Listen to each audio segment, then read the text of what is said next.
Some men spend their whole lives chasing power. Others spend it making sure power never touches the wrong people.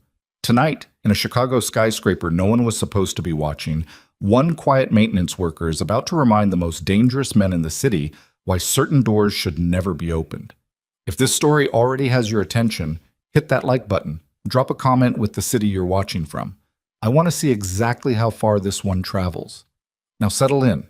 This is going to take a while. The storm came in off Lake Michigan the way bad news always does, sideways, without warning, and with enough force to rattle the floor-to-ceiling windows on the 42nd floor of the Whitmore Logistics Tower like they were made of paper instead of tempered glass. Claire Whitmore didn't look up from her desk. She'd worked through worse. She'd built this company through worse. At 30 years old, she was the youngest CEO in the logistics industry's top tier, and she had not gotten there by flinching at weather. What she was staring at right now, however, the numbers arranged across 3 open monitors, the flagged wire transfers highlighted in the audit trail her assistant had quietly slipped under her office door before leaving. That was something she hadn't built herself up to handle yet. Because what those numbers said, if she was reading them correctly, was that someone had been systematically hollowing out Whitmore Logistics for the better part of 14 months. She sat back and pressed 2 fingers against the bridge of her nose. The merger documents were spread across the left side of her desk. $800 million. The Vantage Capital acquisition, 18 months of her life folded into 600 pages of legal language. It was supposed to close in 11 days. She'd fought for this deal.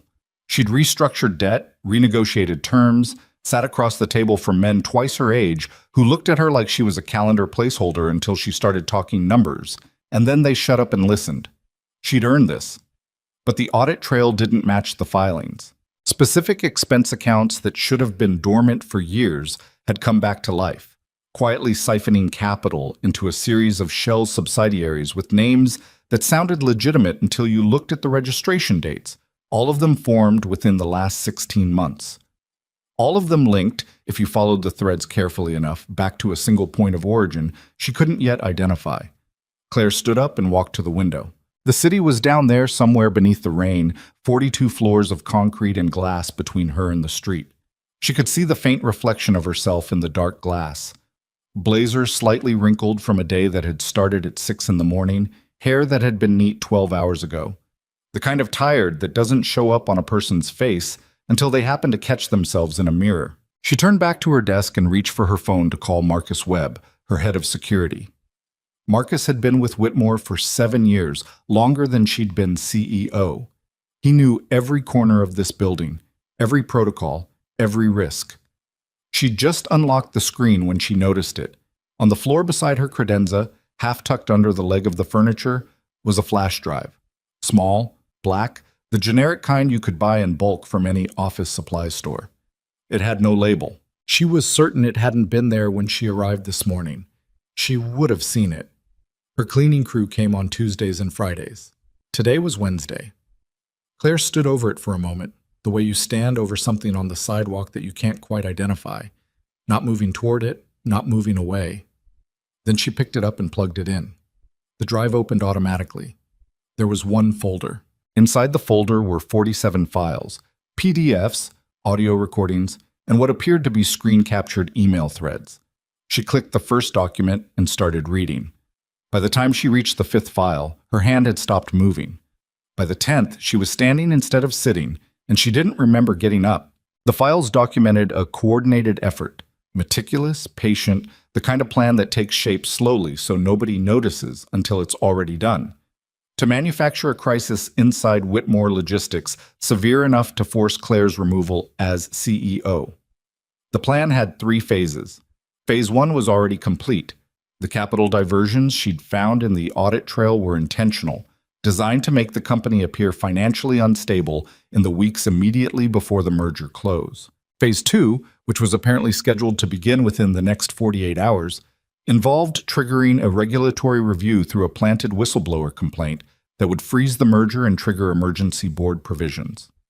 Phase 3 would use those emergency provisions to install a temporary management committee and install an outside candidate as interim CEO permanently.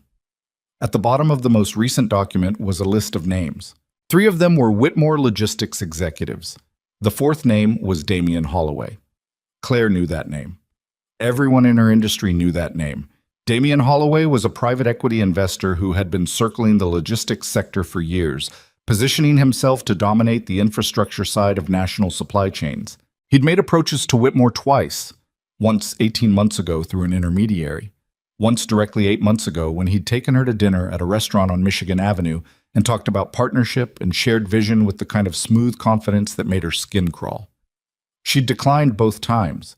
Apparently that had only changed his approach. She pulled out her phone to call the board's general counsel.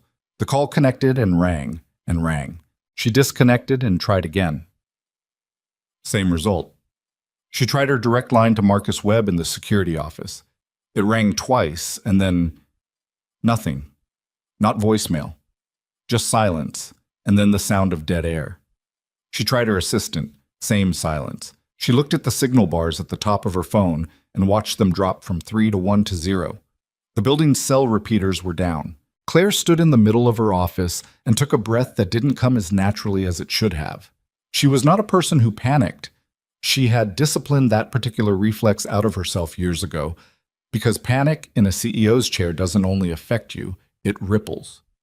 But there was something in the combination of what she'd just read and the sudden silence of her phone that produced a very specific kind of cold in the center of her chest. She turned off her monitors, pocketed the flash drive, grabbed her coat and bag, and walked out of her office. The 42nd floor executive suite was empty at this hour. It was nearly 11 at night. The cleaning staff had long since come and gone, and the only light was the ambient glow from exit signs and the city reflected through the glass. Her heels were quiet on the carpet, then louder when she reached the marble foyer near the elevator bank. She pressed the elevator button. The numbers above both elevator doors stayed where they were, neither one moving toward her floor. She pressed it again. Nothing. Claire turned and looked at the stairwell door at the far end of the corridor. Then she thought about the parking structure and the private service exit on level 2, a route she'd used a handful of times when she needed to leave without going through the main lobby, mostly during the early years when press had occasionally positioned themselves at the front entrance. The service corridor connected to a maintenance elevator that ran parallel to the main shaft and emptied into a back corner of the second-level parking structure. It was unglamorous and smelled faintly of whatever the building's industrial cleaning supplies smelled like. But it worked. She walked to the door marked Authorized Access, Maintenance, and badged through. The service corridor on the executive level was narrow, lit by fluorescent strips spaced wide enough apart that the spaces between them were genuinely dim. She moved quickly, her bag over one shoulder, the flash drive in her coat pocket, listening to the sound of rain against the exterior and her own footsteps. She didn't hear the other footsteps until she'd already turned the corner toward the maintenance elevator. 3 men.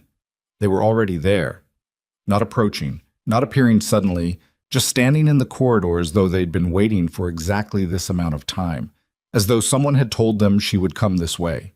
2 of them were large, the type of physical presence that fills a hallway without appearing to try.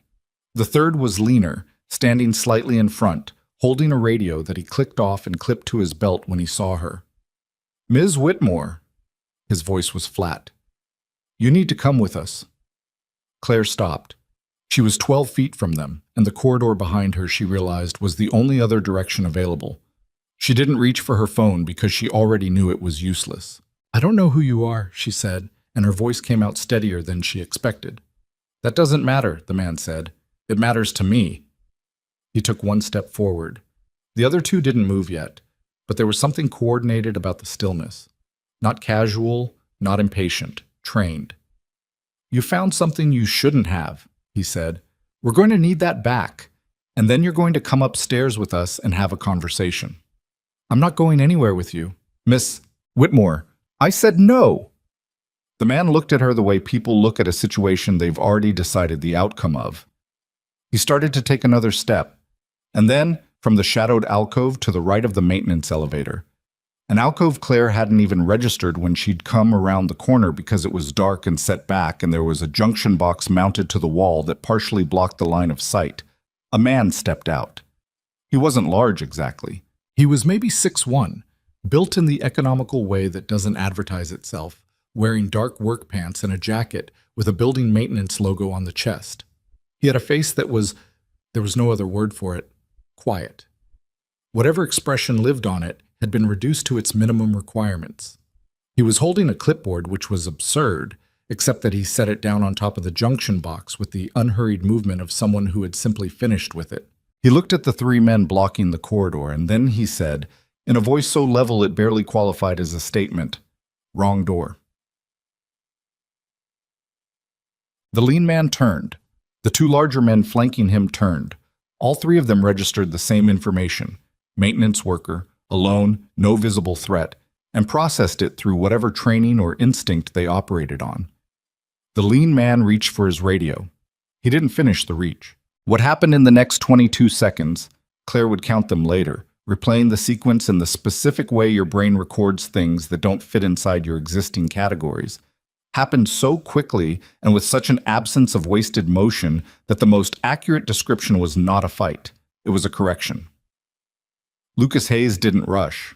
He moved like someone who had calculated the geometry of the corridor, the spacing between bodies, the order of threats before anyone else in that hallway had understood the situation had changed. He closed the distance to the lean man in 2 steps and redirected the reaching arm with his left hand while his right came up, and the man went down in a way that suggested his nervous system had simply been switched off.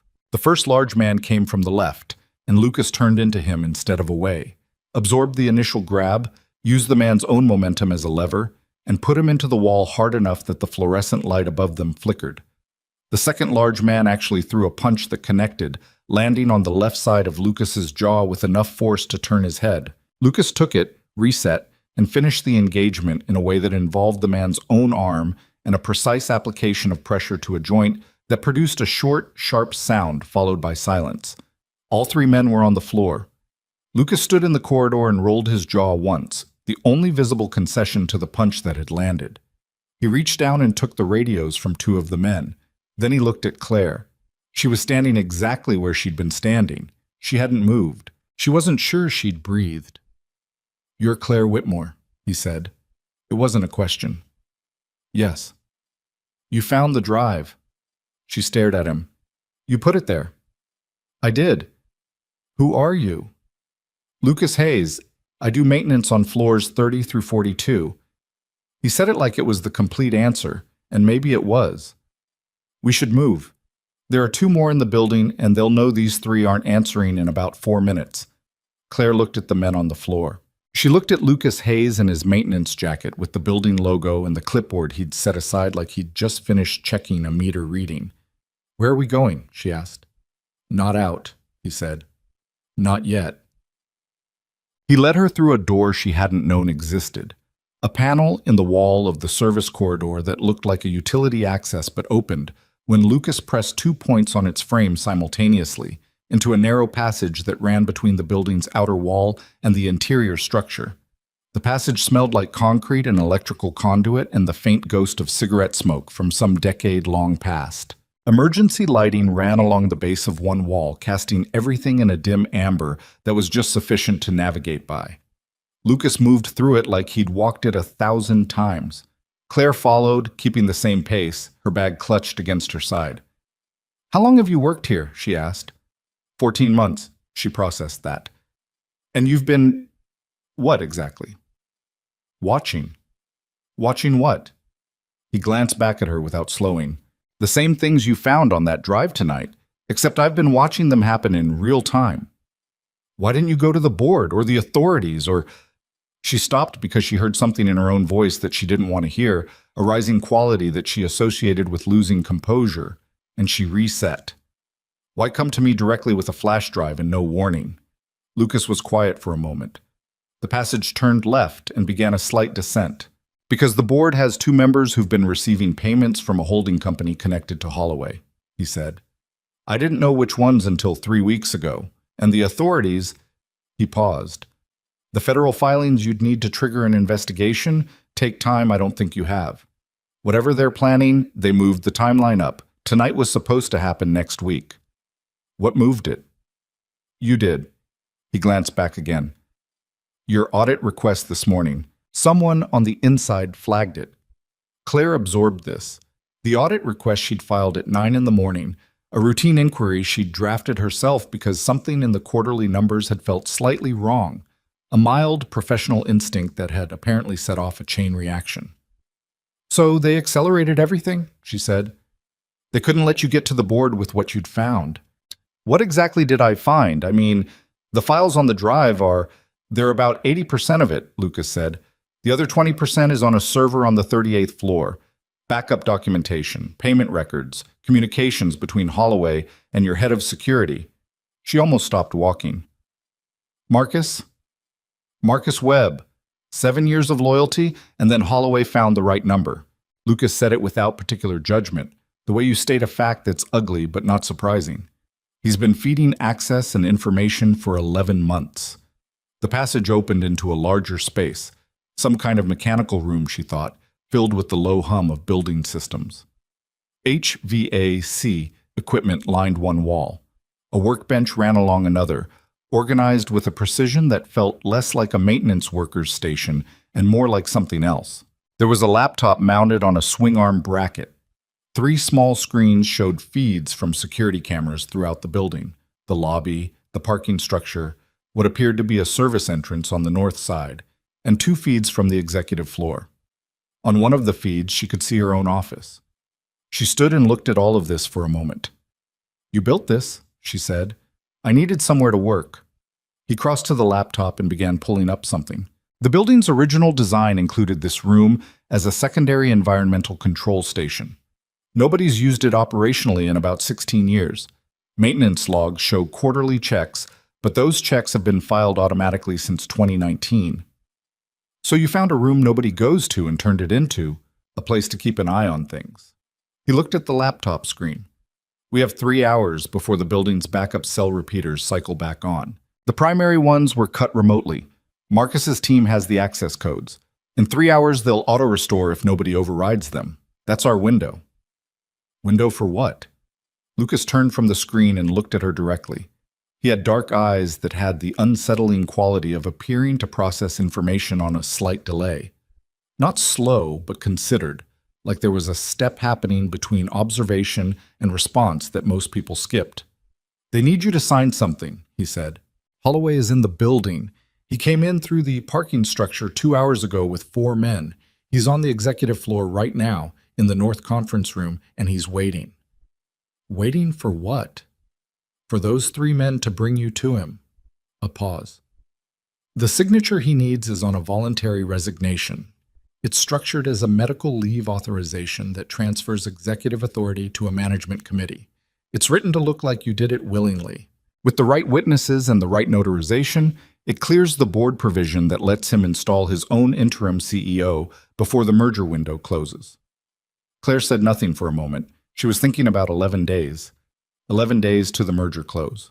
11 days of work that represented 2 years of her life and $800 million, and a company her father had started in a logistics warehouse in South Chicago when she was 9 years old, a company she'd grown up watching him build and then taken over at 27 and rebuilt from the inside out because she believed in what it was.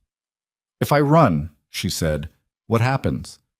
"They published the whistleblower complaint tonight, formally. By morning, the story is that you fled before a financial irregularity review, which is consistent with a pattern they've spent 14 months creating. The board invokes the emergency provisions because you're unreachable. By Thursday morning, Holloway's man is sitting in your office. And if I stay, then we have 3 hours and access to a building that I know better than anyone in it." He said it simply, not as a boast, just as a fact laid next to another fact. Claire looked at the security camera feeds on the 3 small screens. She looked at the workbench with its organized precision. She looked at Lucas Hayes in his maintenance jacket, with the mark on his jaw where the punch had landed, already showing the early shadow of a bruise. "You're not just maintenance," she said. "No." "Navy?" A small pause. "How'd you—" "The way you moved back there. My uncle was Army. You don't move like Army." "Navy SEAL," he said. 8 years. 2 deployments overseas and 1 I can't name. He said it the way people say things they've said before, not reluctantly, but without the addition of anything extra. "Why are you here?" she asked. "I mean, in this building. Doing this job. Something moved across his face that wasn't quite readable. My daughter, he said. She's 6. Her name is Maya. After what happened in the service, after what I came home from, I needed somewhere I could raise her quietly, somewhere nobody knew what I used to do or expected me to keep doing it. He looked back at the screen. This job made sense. Good pay, overnight shifts when she was at her grandmother's, and nobody bothers maintenance workers. You've been protecting this building for 14 months. I've been protecting Maya by keeping this job, he said. But yeah, when I started seeing what was happening here, I couldn't watch it and do nothing. A slight pause. I'm not built for doing nothing. Claire looked at him for a long time. Then she said, What do we need to do? They spent 20 minutes in the mechanical room while Lucas walked her through the plan. He did it the way someone briefs a mission, not with drama, but with specificity. Floor layouts, timing windows, the location of the backup server on 38, the security access routes that Marcus's team had cut versus the ones they wouldn't know about because they existed in original construction documents Lucas had pulled from the city's building archive months ago and stored offline. He spoke, and Claire listened, and when she had questions, she asked them, and he answered them without treating the questions as interruptions. She noticed this. In rooms full of people who were supposedly working for her, she had spent years managing the particular dynamic of being a woman, asking questions that got answered slowly or partially, or with the subtle implication that she should wait and trust the process.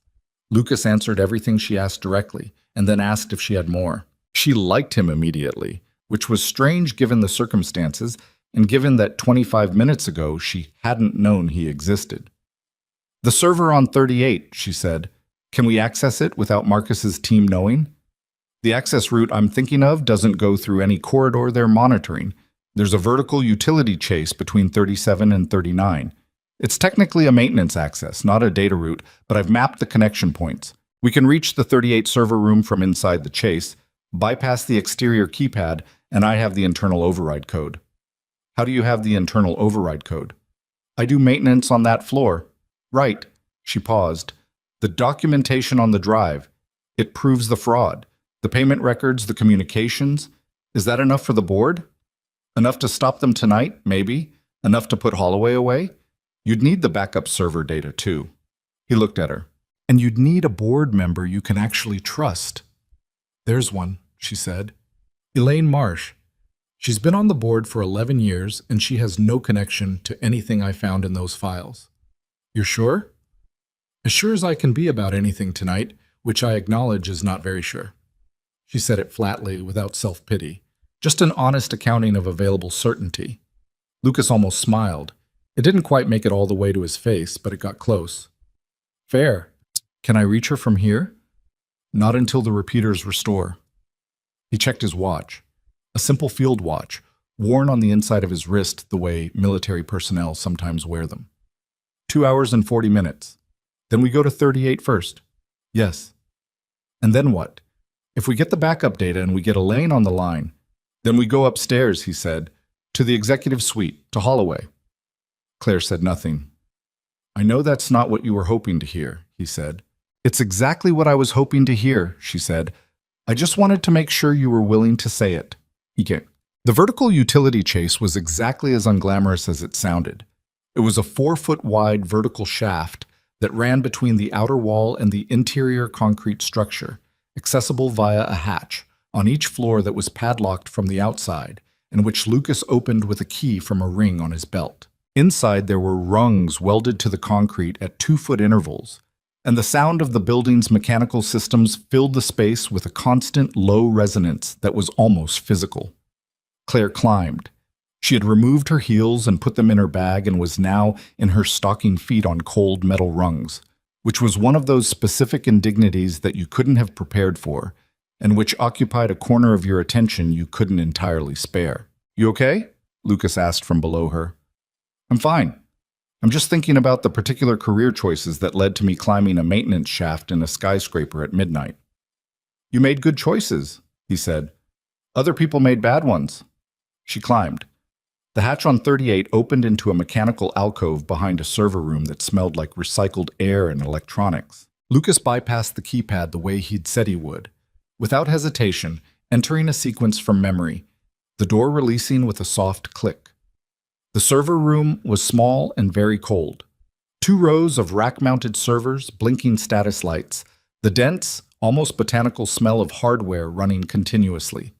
Lucas moved to a specific terminal on the second row, pulled a cable from a pocket in his jacket, and connected a small device. "How long?" Claire asked. 12 minutes to pull the relevant partitions." She stood by the door and watched the hallway through the small window while he worked. The 38th floor was as dark and quiet as the 42nd. One set of lights was on at the far end of the hall, the financial operations bullpen, where someone had left a desk lamp burning. "Lucas?" she said quietly. "Yeah." "Why did you wait? 14 months of watching this happen. You could have moved earlier." He was quiet for a moment, focused on the terminal. "Because I needed to be sure," he said, "and because I needed the right moment, and because—" He stopped. "Because?"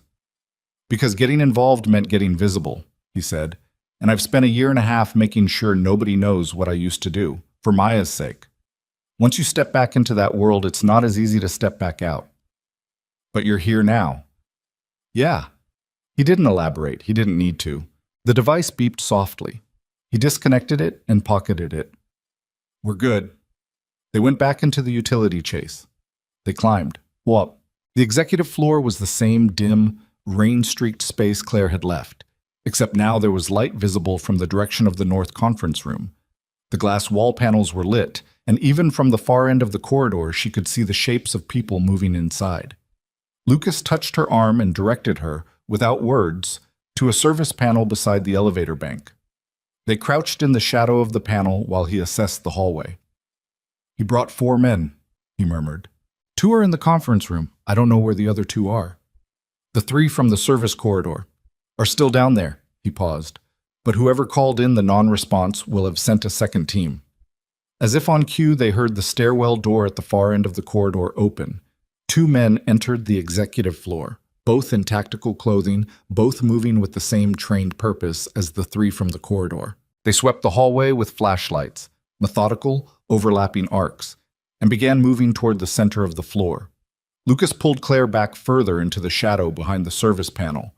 The 2 men passed within 8 feet of them. Claire held her breath. She could see the equipment on one man's belt. Radio, something that might have been a taser, and a handgun in a hip holster. She had never been particularly close to that kind of hardware in her life. The proximity of it now produced an awareness in her chest that was specific and unpleasant, and she filed it away without letting it occupy more space than it was owed.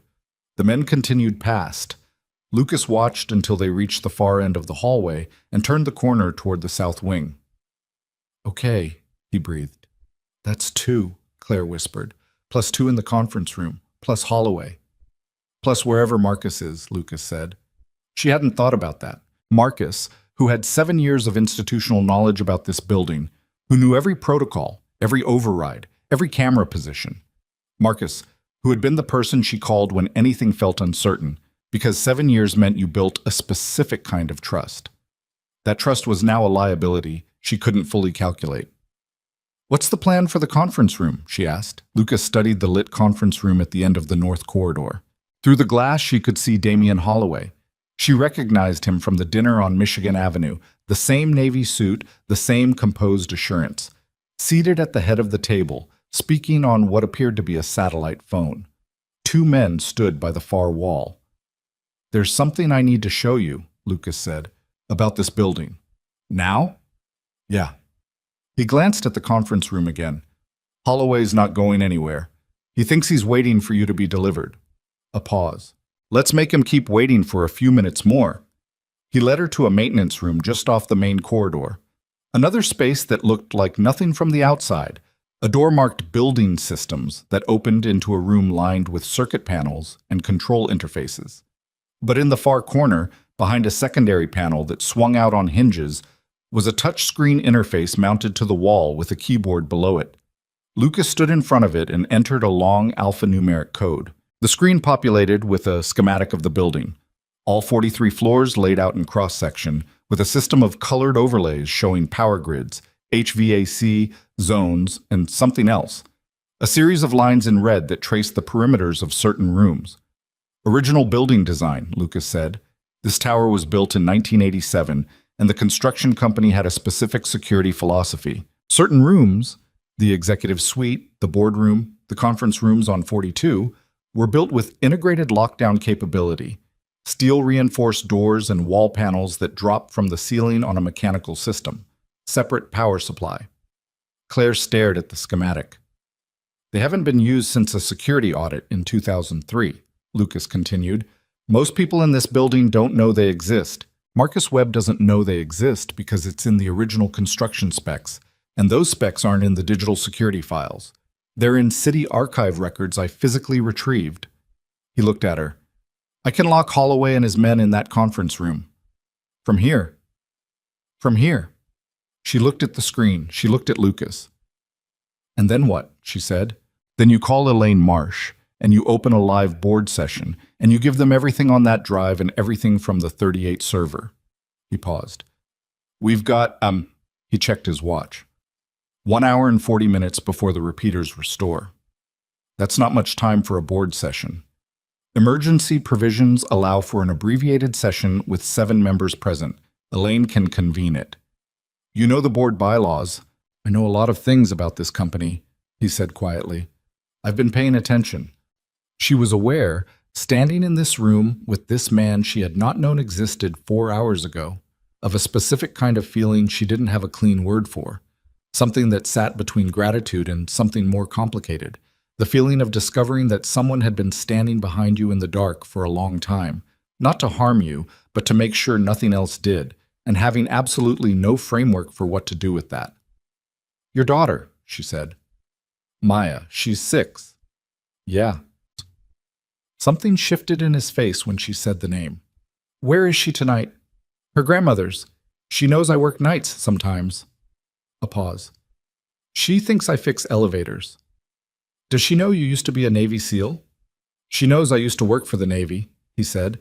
She's 6. She thinks that mostly means I drive ships. Claire almost smiled. She sounds like a smart kid. She's the smartest person I know. He said it with a quiet certainty that had nothing to do with parental bias. And I'd very much like to get home in time for breakfast. She nodded once. All right, she said. Tell me exactly how this works. Lucas laid it out in the careful, systematic way she had already come to understand was simply how he thought, not performing thoroughness, just genuinely incapable of proceeding without accounting for variables. He walked through the lockdown sequence, the timing required, the physical positioning they'd need to take in the building so that when the reinforced doors dropped, they were on the right side of them. He walked her through the communication plan. Once the repeaters restored, who she would call first, in what order, and what she would say. He'd already written out the key points on a small notepad he pulled from his jacket, in handwriting that was smaller and more precise than she'd expected. He told her about the 2 men who'd swept the hallway and where they were likely to be in 90 minutes, and what he'd do if they returned before the plan was complete. He said that last part simply, without drama, as a logistical detail. You're not worried, she said. I'm aware of what could go wrong, he said. That's not the same thing as worried. What's the difference? Worry is what happens when you haven't prepared. Awareness is what's left when you have. She looked at him. How long has it been since you've done something like this? She asked. Any of this? He was quiet for a moment. Long time, he said. Does it feel different? He seemed to think about that honestly, without rushing to an answer. No, he said finally, which is probably something I should think about more when this is over.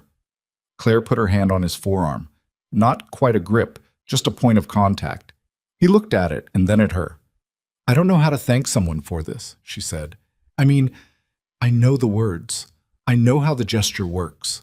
But I'm standing in a building where people tried to ruin everything I've spent my adult life building, and the only reason I have a chance to stop them is because a man I've never met decided to spend 14 months paying attention.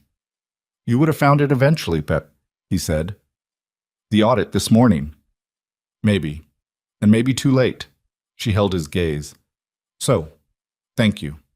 He nodded once, in a way that accepted the words without adding to them. "Let's go," he said. At 12:37 in the morning, Claire Whitmore stood in the shadow of the maintenance room doorway on the 42nd floor of her own building, watching the light in the North Conference Room, while Lucas Hayes moved to the building systems panel and positioned his hand over the control interface. She thought about her father's company, the warehouse in South Chicago, the logistical pride of a man who moved things from one place to another and believed that was its own form of useful dignity. She thought about $800 million and 11 days and 14 months of someone else's careful, patient theft. She thought about Maya, who was 6 and thought her father fixed elevators. She thought about Damian Holloway, sitting at the head of a conference table in a Navy suit, talking on his satellite phone with the serene confidence of a man who had already won. "Ready?" Lucas said quietly. She took a breath. "Ready," she said. His hand moved on the panel. His hand moved on this panel, and the building answered. It didn't happen the way Claire had imagined it. There was no dramatic sound, no shudder through the floor, no obvious signal that anything had changed. The lockdown system was old enough that its designers had apparently believed that the most effective security was the kind that didn't announce itself. What happened instead was a series of very quiet mechanical engagements, somewhere inside the walls of the North Conference Room, that Claire couldn't hear from where she stood, but that Lucas had described with enough precision that she could picture them. Steel-reinforced panels dropping into their floor channels behind the glass walls, the door mechanisms engaging their secondary locks, the separate power circuit isolating the room from the building's main grid. From where she stood, the conference room looked exactly the same. The light was still on. The shapes of men were still visible through the glass. Damian Holloway was still at the head of the table, except now the room was a box that none of them could open from the inside. Lucas stepped back from the panel. He was watching the conference room with the specific attention of someone waiting to see whether a calculation holds. For a moment, nothing happened. Then Holloway stood up. He crossed to the conference room door and pressed the handle. He pressed it again. He turned to one of his men, said something Claire couldn't hear, and the man moved to the door and tried it with more force.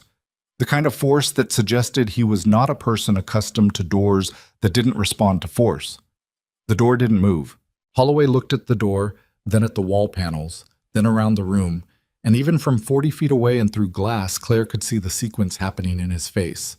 The momentary confusion, then the rapid calculation, then something that might have been the first early edge of anger, except that Damian Holloway was a man who had built a career on not letting people see when he was angry, so what actually appeared was a particular kind of stillness. He reached for his phone. "His satellite phone still works," Lucas said quietly.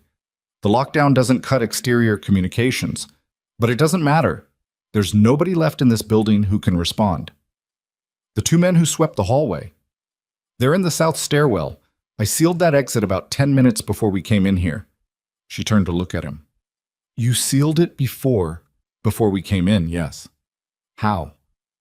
"Building systems panel gives me access to every electronic lock in the building. I've been managing it in stages for the last 90 minutes. He looked at her. "Since before I came to find you." She stared at him. "You had this planned," she said. "I had it prepared," he said.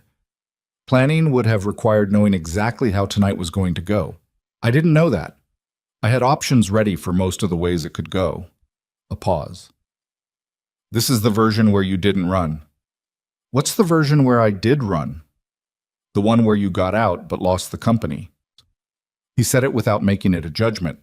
Just 2 outcomes of the same night, one of which they were no longer in. Claire looked back at the conference room. Holloway had his phone to his ear.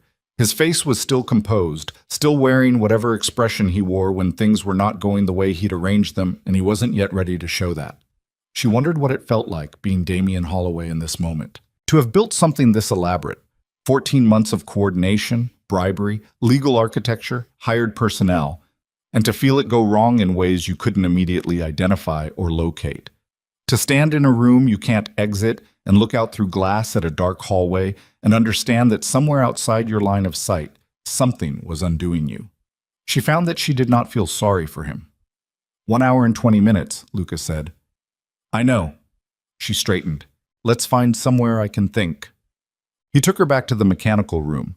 The one with the workbench and the camera feeds and the life he'd apparently been living inside the walls of her company without anyone knowing. She sat on a stool at the workbench and he made coffee. The coffee came from a small stovetop percolator on a 2-burner hot plate that seemed, along with everything else in this room, to have been selected for practicality over any other consideration. He handed her a mug that said Chicago Public Library in faded letters. She wrapped both hands around it. "Tell me about Holloway," she said. "What you know that's not on the drive." Lucas leaned against the opposite wall, his own mug in hand. "Private equity, you already know. He's built a portfolio of infrastructure companies over the last decade: freight, cold storage, port logistics on the East Coast. He's good at it. He finds companies with strong operational infrastructure and thin financial management, buys them at the right moment, and restructures them." He paused. "He's done it clean before. There are 5 acquisitions in his history where he came in through normal channels and made legitimate deals. So why not with Whitmore? Because you wouldn't sell, and because the Vantage merger changes the value of this company significantly. Once that closes, Whitmore Logistics becomes a much harder target. He had a window, and he was losing it." Lucas took a sip of his coffee. "So he stopped doing it clean. And Marcus." She said the name differently this time, not with the shock of an hour ago, but with the specific flatness of something that has been processed enough to be stated without the voice giving it extra weight. "Marcus was approached about 13 months ago," Lucas said. "I don't know the exact number they offered him, but based on the payment records I pulled, it was around $800,000 over the term, structured to look like consulting fees through a shell company. He makes $220,000 a year working for me," Claire said.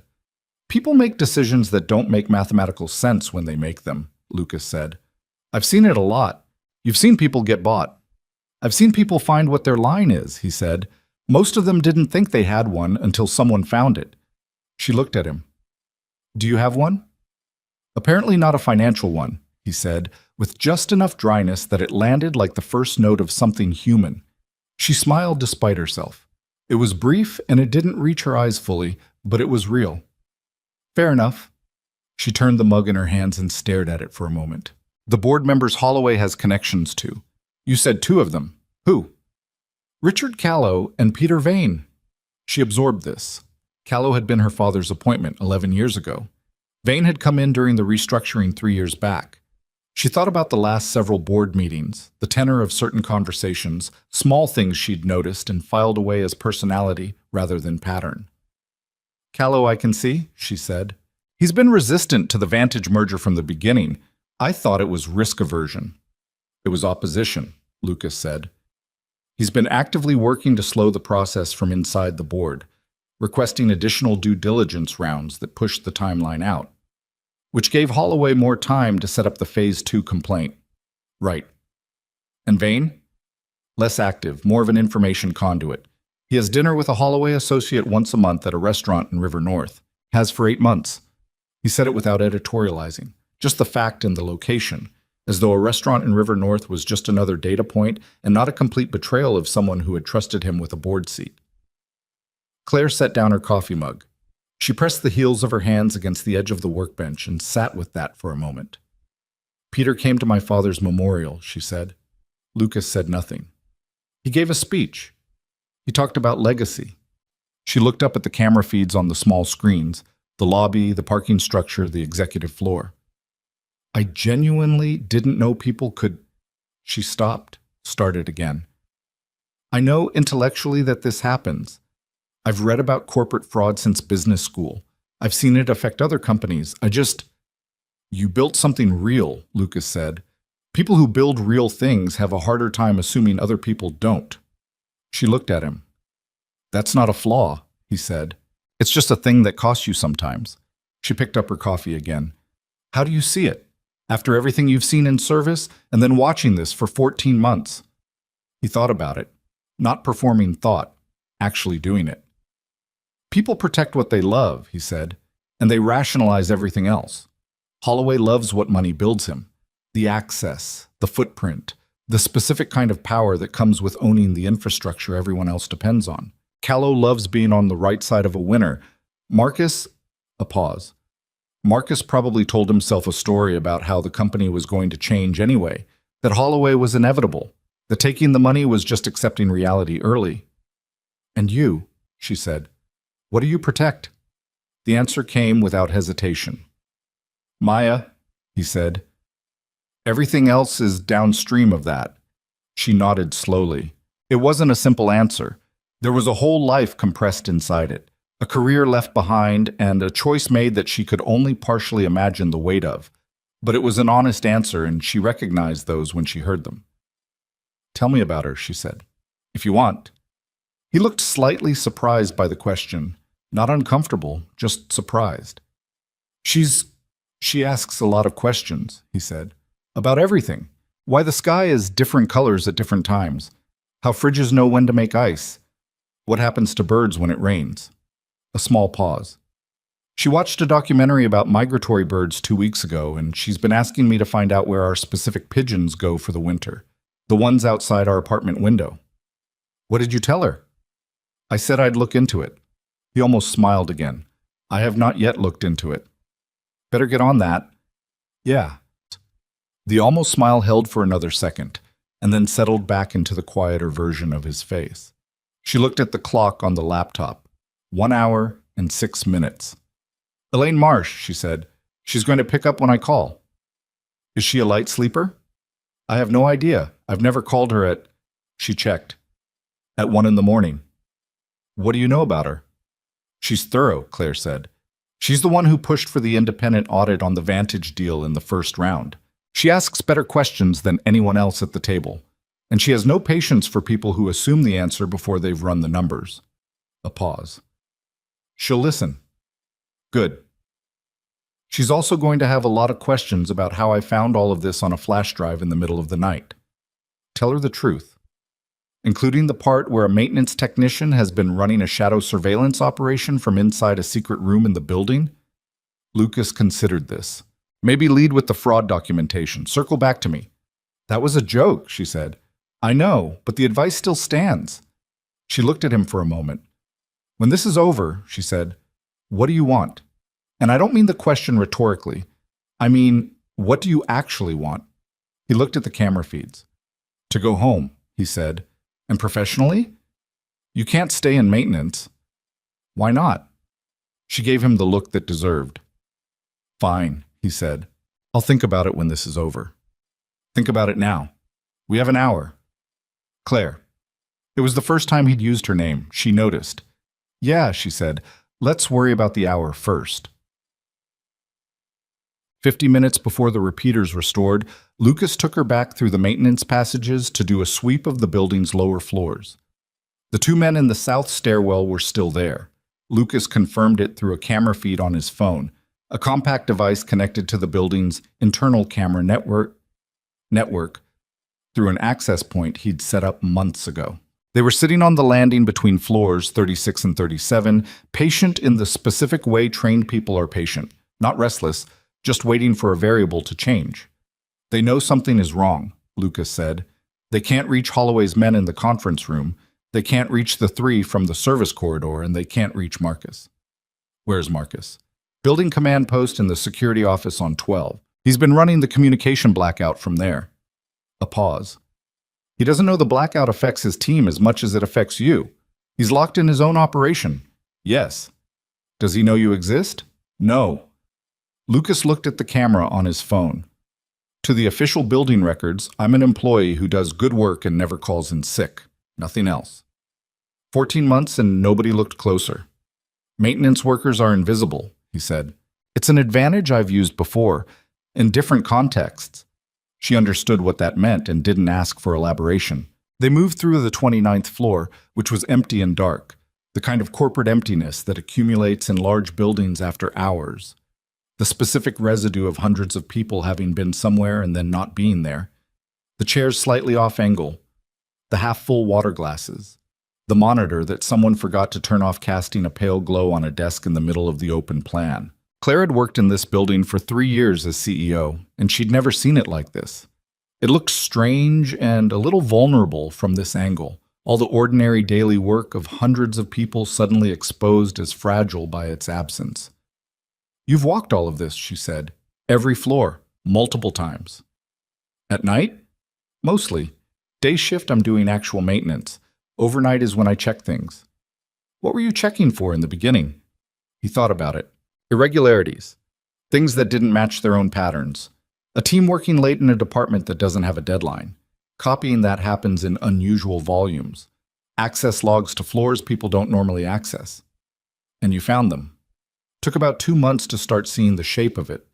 Another 3 to understand what the shape meant.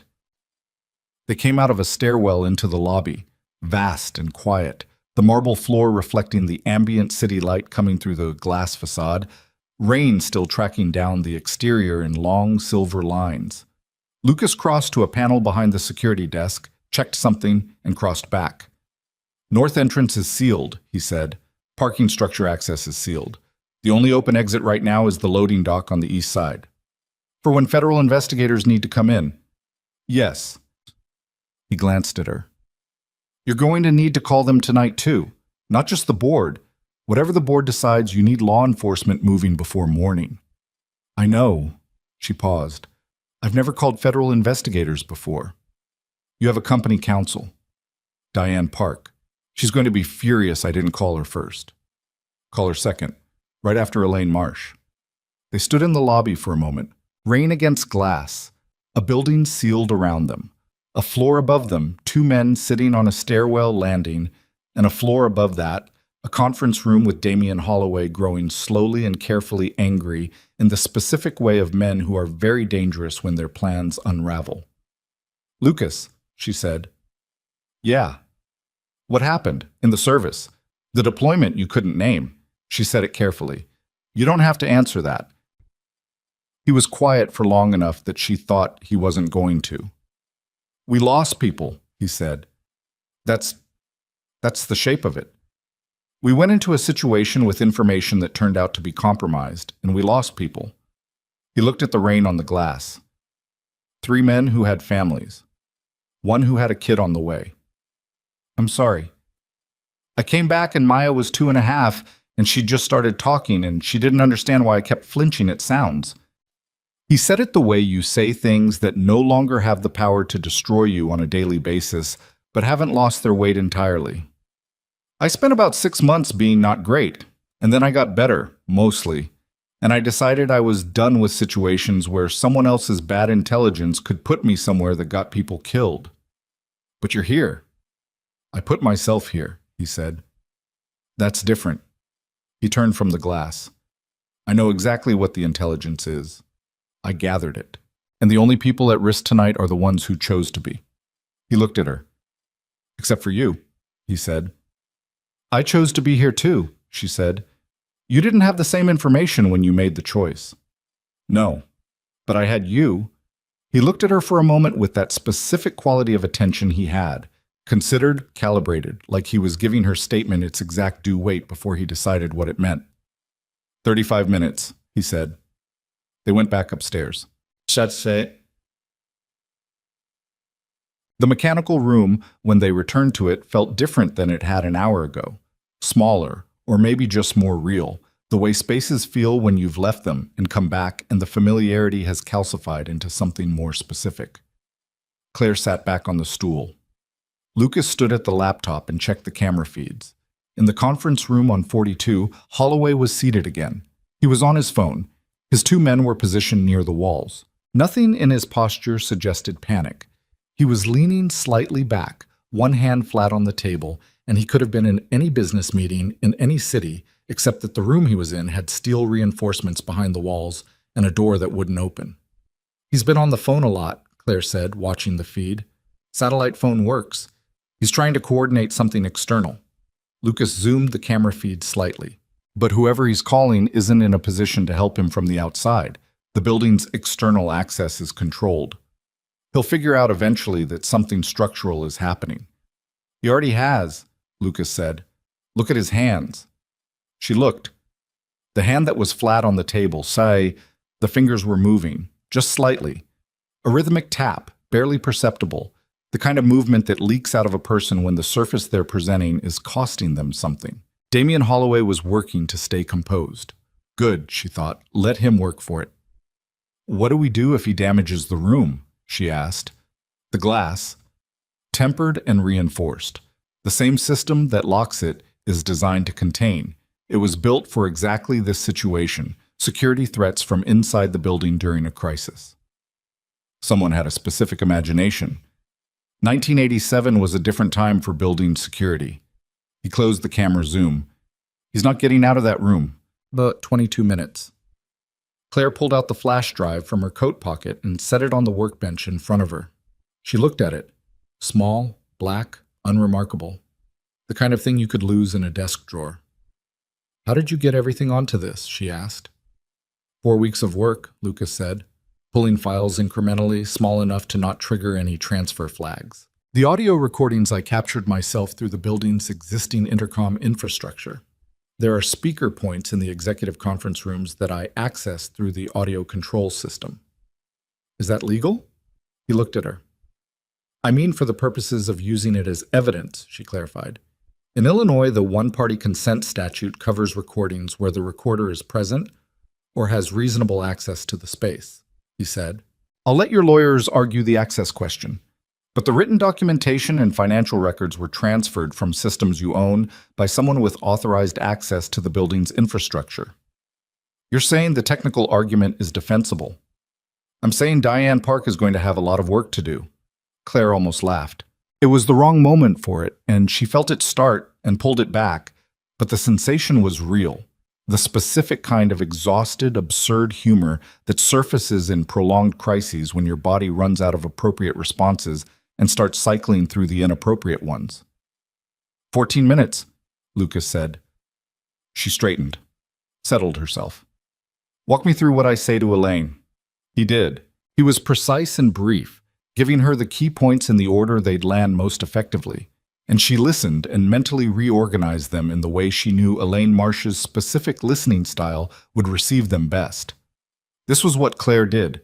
She had always been able to map the internal logic of a conversation before she was inside it, to see the architecture of how information needed to move. It was the skill she'd used in every negotiation, every board meeting, every difficult conversation she'd had to navigate as a young CEO in rooms that hadn't originally expected her. She just hadn't used it in a situation where the alternative was losing her father's company to a man in a Navy suit who was currently trapped in her conference room. 7 minutes, Lucas said. Lucas Barassin. He moved to the far corner of the room where the repeater reset would happen first, a small indicator light on a panel that would turn green when the building's cellular systems came back online. He watched it the way he watched everything, without visible impatience, just attention. Claire held her phone. She thought about her father, not sentimentally. She wasn't built for pure sentiment in a crisis, and she knew that about herself. But practically, in the way she thought about him when she needed to access whatever part of herself had decided at age 12 that she was going to run this company someday. Her father had been a man of absolute operational clarity. He could see the real problem inside a situation faster than anyone she'd ever known, cut through the distraction and noise, and get to the load-bearing fact that everything else depended on. She'd inherited that or learned it, or both, and right now she needed it. The load-bearing fact was simple. She had the evidence. She had the documentation. She had 14 months of careful work from a man who had no stake in this, except the conscience that came with knowing what was right and not being able to walk away from it.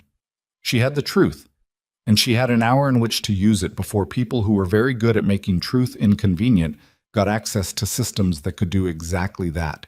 That was all there was. 3 minutes, Lucas said. She watched the light. Lucas? Yeah. When this is over, she stopped, restarted. I mean, after tonight, when everything is settled and the lawyers are done and the board has done what it's going to do. She looked at him. I want you to bring Maya to the office. He turned from the panel. She'd probably like it, Claire said. 42 floors. I can show her the elevator controls. Something in his face shifted. Not the almost smile this time. Something quieter than that, and less guarded. She would love that, he said. The indicator light turned green. Claire's phone signal bars returned. 1, 2, 3, and then full.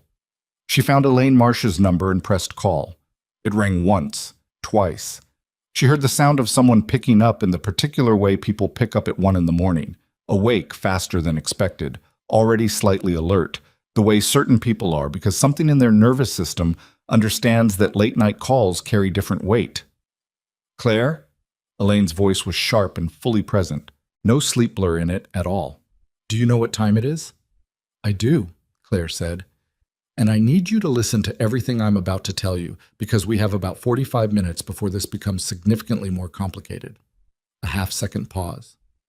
"Go ahead," Elaine said, and Claire started talking. She laid it out the way Lucas had suggested, and then she reorganized it on the fly the way her own instincts told her Elaine needed to hear it. And she didn't stop for questions, even when Elaine started asking them. She said, hold on, let me finish." And Elaine, who was a woman with enough professional experience to know when to defer to the pace of a situation, held on. She talked for 11 minutes. When she stopped, there was a silence on the other end of the call that lasted long enough to count. "Send me the files," Elaine said. Her voice had changed, not softer, more focused, the specific register of someone who has received information that is serious and has decided to treat it accordingly. "Right now," Claire said. She looked at Lucas, who was already pulling up a secure transfer application on the laptop, and she pulled the drive from the workbench and inserted it. "I can get a quorum," Elaine said. "Not the full board, not at this hour. But emergency provisions require 7. I can get 7, excluding Callow and Vane." Another silence. "Yes," Elaine said quietly, "excluding Callow and Vane." The file transfer began. Lucas watched the progress bar. "I need one more call," Claire said, "and I need it to happen simultaneously with the board session." "Who?" "Federal investigators, Economic Crimes Division." She looked at Lucas. "I have documentation of wire fraud, securities manipulation, and conspiracy to commit corporate fraud. If they're not in the building by the time the board session closes, we run the risk of evidence being destroyed through remote systems." "Marcus Webb controls the building's data systems," Elaine said. "He does, which is why we need law enforcement here before he understands that his side has lost." A pause. "Claire," Elaine's voice was careful now, moving through something more personal than procedure.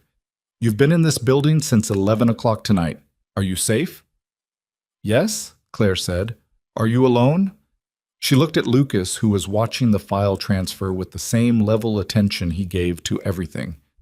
"No," she said. "I'm not alone." She heard Elaine exhale, a small sound, but real. "All right," Elaine said. "Give me 20 minutes to make calls. I'll set up the emergency session for 2:15. Keep your phone on and stay where you are." "I'll have everything uploaded to the board's secure portal by 2, Claire said. "Good." A pause. "And Claire, this is going to be a difficult few weeks even after tonight. I know. The company is going to be fine, you understand that." It wasn't a platitude from Elaine, but nothing from Elaine was a platitude. It was a board member looking at the evidence and making an assessment and stating it. Claire understood the difference, and it landed differently because of that. "I know," she said again, and meant it differently the second time. She ended the call. Lucas was still watching the file transfer. 73%. The quiet of the mechanical room settled around them. The hum of the building's systems, the distant percussion of rain against the exterior, the small sound of data moving from one place to another in the dark. "The board session is at 2:15, she said. "I heard. And I need to make a call to federal investigators." "I can get you the right number," he said. "Economic Crimes Task Force, Chicago Field Office. The agent to ask for is Karen Del Vecchio." He said it without looking up from the laptop. "You have the name of the federal agent."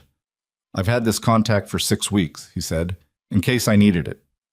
"In case you needed it," she repeated. "I said I'd prepared options," he said. "This was one of them." The file transfer completed. Lucas disconnected the drive and handed it back to her. She sat with the drive in her hand for a moment. The same small, black, unremarkable object that had started all of this in her office 3 hours ago. The same thing and a completely different thing. She pocketed it. "Okay," she said. She called Karen Del Vecchio. The call went to voicemail, an office voicemail, formal and brief, and she left a message that was 11 seconds long and specific enough that she was fairly certain the return call would come within 15 minutes, regardless of the hour. She was right. It came in 9.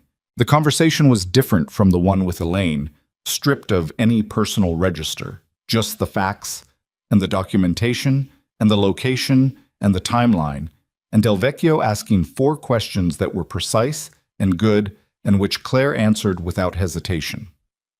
At the end of it, Del Vecchio said she'd have a team at the building's east loading dock within 35 minutes, and she'd need Claire to meet them there. 35 minutes, Claire said. The board session starts at 2:15. The board session can start without you physically present if you're on a video call, Del Vecchio said. What I need is physical access to the building, and I need someone who has the authority to provide it. Claire looked at Lucas. I can meet you at the dock, she said to Del Vecchio. I have someone who can facilitate access. She ended the call. Lucas was already reaching for his keyring. Loading dock on the east side, she said. I know where it is, he said. Of course you do. He moved toward the door of the mechanical room, then stopped and turned back. He crossed to the workbench and picked up something she hadn't noticed before. A small hard case, compact, the kind that looks designed for a specific piece of equipment. He picked it up and checked the contents briefly, then closed it and put it in the inner pocket of his maintenance jacket. She didn't ask what it was. Some things you know without asking, and there's a moment in a night like this when asking makes you seem like someone who hasn't been paying attention. She followed him out of the room, and the door closed behind them, and the building held them both as they moved through it. The building that Lucas Hayes knew better than anyone, that he had walked for 14 months in the early mornings and late nights, while a 6-year-old girl slept at her grandmother's and waited for her father to come home, while a woman on the 42nd floor ran a company her father had built and trusted the people around her more than she should have, while a plan assembled itself in the space between those two lives and waited for the right night to come apart. Down the maintenance passage, through the vertical chase, down to the east loading dock where the rain was still coming in off the lake, where the overhead door let in a bar of wet cold air when Lucas raised it from the control panel. They stood in the opening and waited. Lucas had his hands in his jacket pockets. Claire stood beside him, her coat slightly damp at the shoulders from an earlier stretch through the utility chase, her phone in her hand, her eyes on the service drive beyond the loading dock where headlights would appear in, she checked, 22 minutes. You should eat something, Lucas said. She looked at him. There's a vending machine on 31, he said. I checked it last week. You're telling me to get snacks from a vending machine. I'm telling you that you've been running on coffee since about 11, and it's almost 2 in the morning, and there's still a lot of night left. He looked at the service drive. I'll go. You watch for the car. She almost told him she was fine. The thing you say by reflex when you're in charge and someone points out a human limitation, because acknowledging limitations feels like ceding something. She stopped herself. Anything without peanuts, she said. He nodded and turned back into the building. She stood in the dock opening with the cold air on her face and the rain on the service drive and the city below, and behind all of it, the quiet, enormous, complicated fact that in about 11 minutes, she was going to sit down in front of a video call with 7 members of her board and begin the process of either saving her father's company or watching it leave her hands for good. She breathed. She stood there until she heard footsteps behind her. Lucas, back from 31, 2 granola bars and a bag of pretzels. He handed her one of the granola bars. Oat and honey, he said. Only non-peanut option. Perfect, she said. They stood side by side in the dock opening and ate. The rain fell. The city hummed 42 floors below the executive suite, where Damian Holloway was beginning to understand, in the particular dark of a locked room, that the night was no longer going the way he'd planned. On the service drive, headlights appeared. The headlights belonged to 2 vehicles, a dark sedan and a black SUV that pulled into the service drive with the kind of unhurried precision that suggested the people inside had been briefed on the way over and were arriving with a clear operational picture. They cut their lights before they fully stopped, which Claire noticed and filed away as a detail that told her something about how seriously Del Vecchio had taken the call. Karen Del Vecchio herself was the first one out of the sedan. She was shorter than Claire had imagined from the phone voice. Compact, maybe late 40s, wearing a dark jacket over a collared shirt that suggested she'd dressed quickly but not carelessly. She had the kind of face that processed a room before it offered anything in return. And the first thing she did when she reached the loading dock was look past Claire at Lucas. Hayes, she said. Lucas looked at her. A beat. Del Vecchio, he said. Claire looked at both of them. You know each other, she said.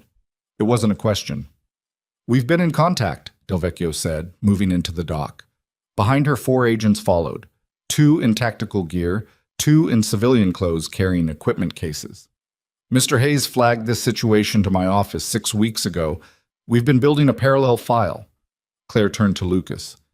You called federal investigators 6 weeks ago, she said. I said I'd prepared options. You said that, yes.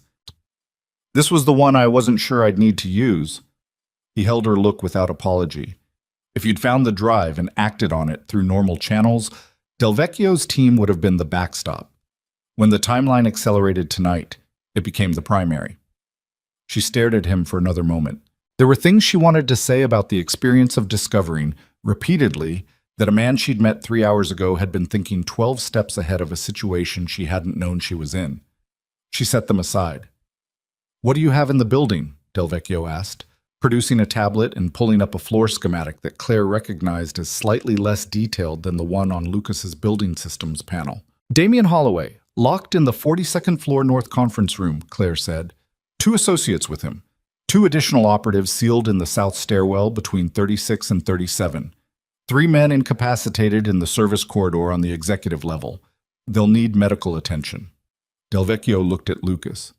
All contained? All contained, he said. The building's external access is controlled from a panel on 42 that I can operate remotely. He produced his phone and showed her the access interface. I can release or restrict any exit point on your direction. Del Vecchio looked at the interface the way someone looks at something that confirms something they already suspected. You built this, she said. I used what was already here, Lucas said. Mostly. Del Vecchio turned to one of her agents, a tall man with a crew cut who appeared to already know what she was going to say. Coordinate with Hayes on the south stairwell first. Get those 2 secured before we move to 42. She looked at Claire. Miss Whitmore, I understand you have a board session starting at 2:15. 2:15, yes. Where are you doing that from? I don't have a location yet, Claire admitted.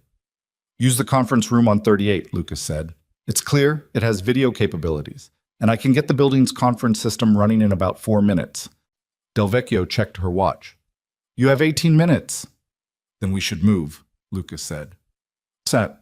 The 38th floor conference room was a mid-tier meeting space, not the executive suite's north room where Holloway was currently learning the architectural limitations of 1987 construction, but a functional, professional room with a long table and a video screen at one end, and the kind of neutral corporate decor that said nothing about anything. Lucas had the conference system up in 3 minutes and 40 seconds, during which Claire stood at the window and watched the rain, and held her phone, and tried to locate, inside whatever she was made of, the specific kind of steadiness she was going to need for the next hour. She'd run difficult board meetings before. She'd delivered bad news, managed disagreements, navigated the particular politics of a room full of people with overlapping interests and varying agendas. She knew how to do this. What she hadn't done before was walk into one having spent the previous 3 hours in maintenance shafts, eating a granola bar at a loading dock, and discovering that the head of security she'd trusted for 7 years had been taking money to help dismantle everything she'd built. The human reality of that was somewhere inside her, running parallel to the operational clarity she was currently requiring of herself. She was aware of it the way you're aware of an injury you've set aside until you have time to look at it properly. Not denying it, just not giving it the floor right now. Systems live, Lucas said from the conference table.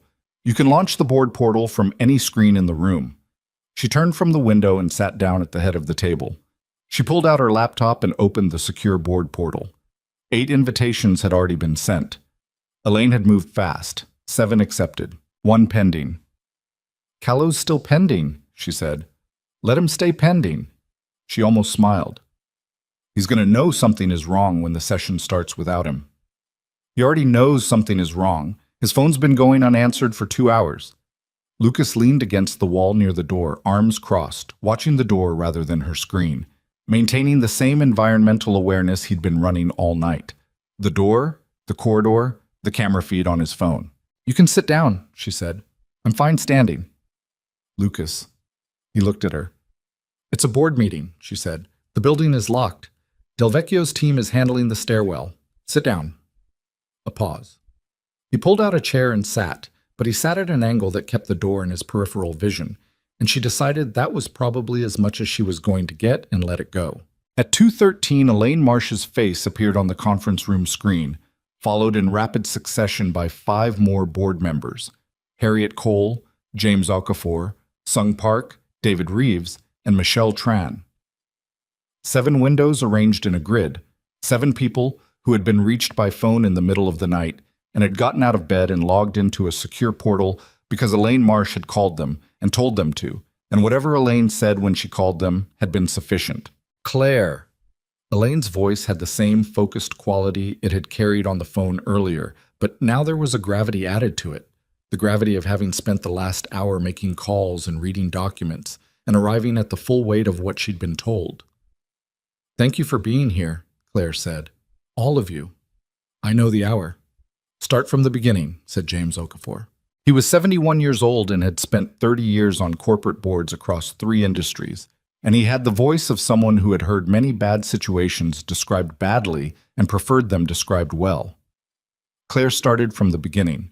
She spoke for 9 minutes without stopping, and she laid it out in the order Lucas had suggested, and then reorganized on the fly in the way her own read of the room, even a virtual room, told her to. She gave them the financial irregularities first, because the numbers were the foundation and the numbers were incontrovertible. Then she walked them through the structure of the conspiracy, the shell subsidiaries, the payment records, the communications between Holloway's organization and Marcus Webb. Then the Phase 1 manipulation of the company's financial appearance, the Phase 2 whistleblower strategy, the Phase 3 emergency provisions play. She told them about the flash drive and who had left it for her to find. She told them that Damian Holloway was currently on the 42nd floor of this building in a locked conference room, having arrived tonight to obtain her coerced signature on a voluntary resignation that was constructed to look like a medical leave authorization. The board was quiet for a moment when she finished. Elaine spoke first. "The documentation you transferred to the portal, I've reviewed the first third of it in the last 90 minutes. It's consistent with what you're describing, and it's extensive.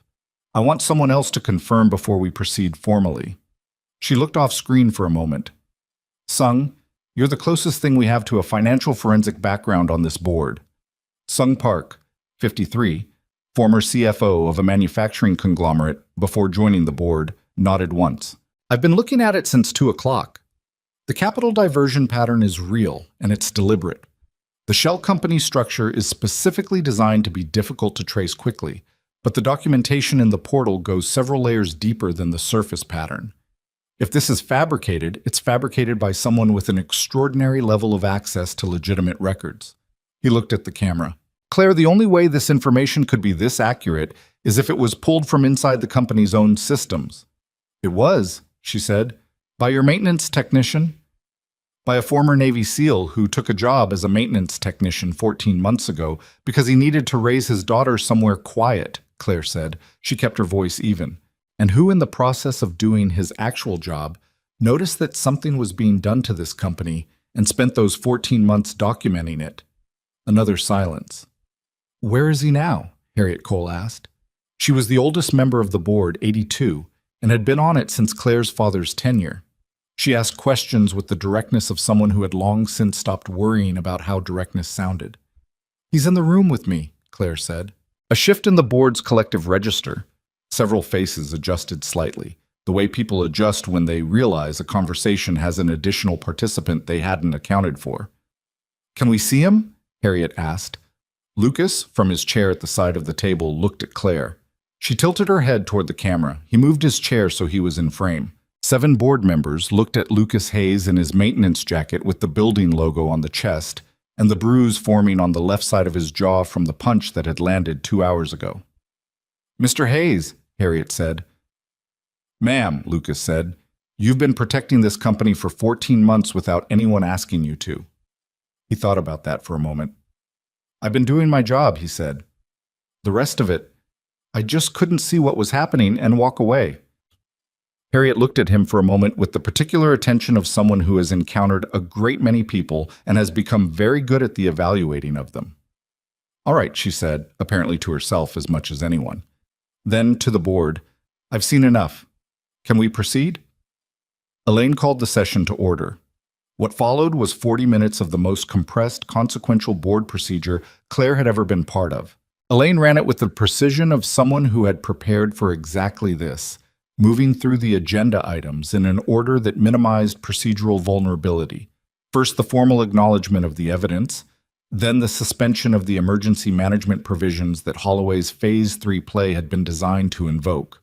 Then the formal rejection of any resignation or authority transfer executed or pending since the start of business that day. And then, most critically, the unanimous authorization of Claire Whitmore as CEO with full executive authority, documented and time-stamped against any subsequent legal challenge. 7-0. The pending invitation from Callow sat unanswered throughout. When it was done, Elaine looked at the camera with an expression that was not quite satisfaction, but was something close to relief. The specific relief of a situation that has gone to the edge and come back. "Claire," she said, "the company is yours. It has been yours. It was never anything else." Claire held that. "Thank you, Elaine." "Don't thank me. Get some sleep when this is over." A pause. "And someone please make sure that man gets medical attention for his face." Lucas, who was back at the edge of the frame, reached up and touched his jaw as though he'd forgotten about it. "I'm fine," he said. "You have a bruise the size of a baseball on your left jaw," Harriet said. "It's not as bad as it looks." "It looks quite bad," Harriet said, with the tone of a woman who had raised children and was not impressed by stoicism. The session ended at 2:57. Claire closed the laptop and sat in the suddenly quiet conference room with the hum of the building around her and the rain still doing what rain does when it's committed to a night of it. Lucas was on his phone, coordinating something with Del Vecchio's team. She could hear the brevity of it. Short exchanges, logistics, none of the elaboration that normal people use to fill conversational space. He ended the call and looked at her. "South stairwell is clear," he said. "Del Vecchio's team has the 2 operatives. They're working toward the 3 in the service corridor now." And Holloway. "Still in the conference room." He checked the camera feed on his phone. "He's standing now. He's been on his phone continuously for the last 20 minutes. He can't reach anyone. He can reach people outside the building. He just can't reach anyone inside it who can help him." Lucas set his phone on the table. "He's going to know the board session happened. If he has any inside information from Callow or Vane." "He knows," Claire said, "or he's figured it out." She looked at the conference room door. "Which means we should move before he finds a way to use whatever time he has left. Del Vecchio wants her team in position on 42 before we go up." "How long?" 12 minutes. She nodded.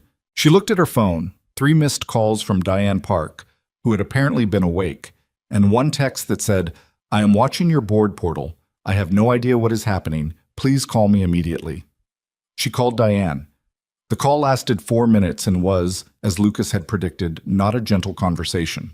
Diane Park was a corporate attorney who had been with Whitmore Logistics for 6 years, and who considered herself the person who should be called first in any situation involving legal risk, and who had specifically said this to Claire on multiple occasions, and who was now learning that her client had navigated an evening of corporate sabotage, federal investigation, and emergency board action with a maintenance worker and without calling her until 3 in the morning. "I was going to call you earlier," Claire said. "When?" "During the board session you held without legal counsel present?" Elaine had counsel present on her end. "That is not, Claire, that is not the same thing, and you know it." "I know." "I'm sorry, Diane." "Are you physically safe?" "Yes."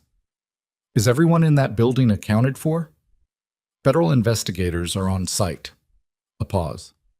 "Okay," Diane said, with the specific exhale of a lawyer resetting from alarm to function. "Okay, I'm coming in. Don't let anyone leave that building without me present. Holloway can't leave anyway. He's locked in a conference room." A longer pause. "I'll be there in 20 minutes, Diane said. Claire ended the call and looked at Lucas. "She's coming in," she said. "I heard. She's going to want to talk to you." "I figured.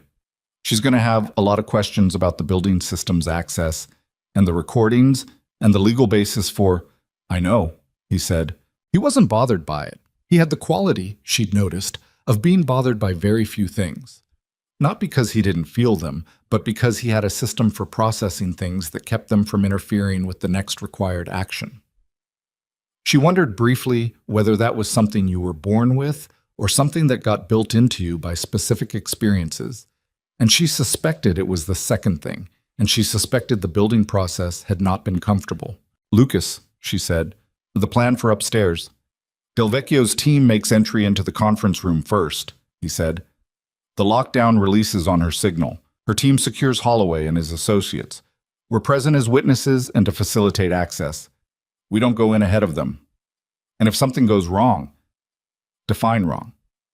If Holloway does something unexpected, if there are weapons in that room we don't know about, if one of his men, then Delvecchio's team handles it, he said. That's what they're there for. And if they can't handle it fast enough. He met her eyes. Then I handle it, he said simply. But they will. She nodded. She believed him on both counts. Her phone buzzed. A text from Delvecchio. Team in position on 42. Ready when you are. That's us, Lucas said. He was already standing. The 42nd floor looked different with federal agents on it. Not dramatically different. The same dim corridor, the same rain-streaked windows, the same ambient glow of exit signs.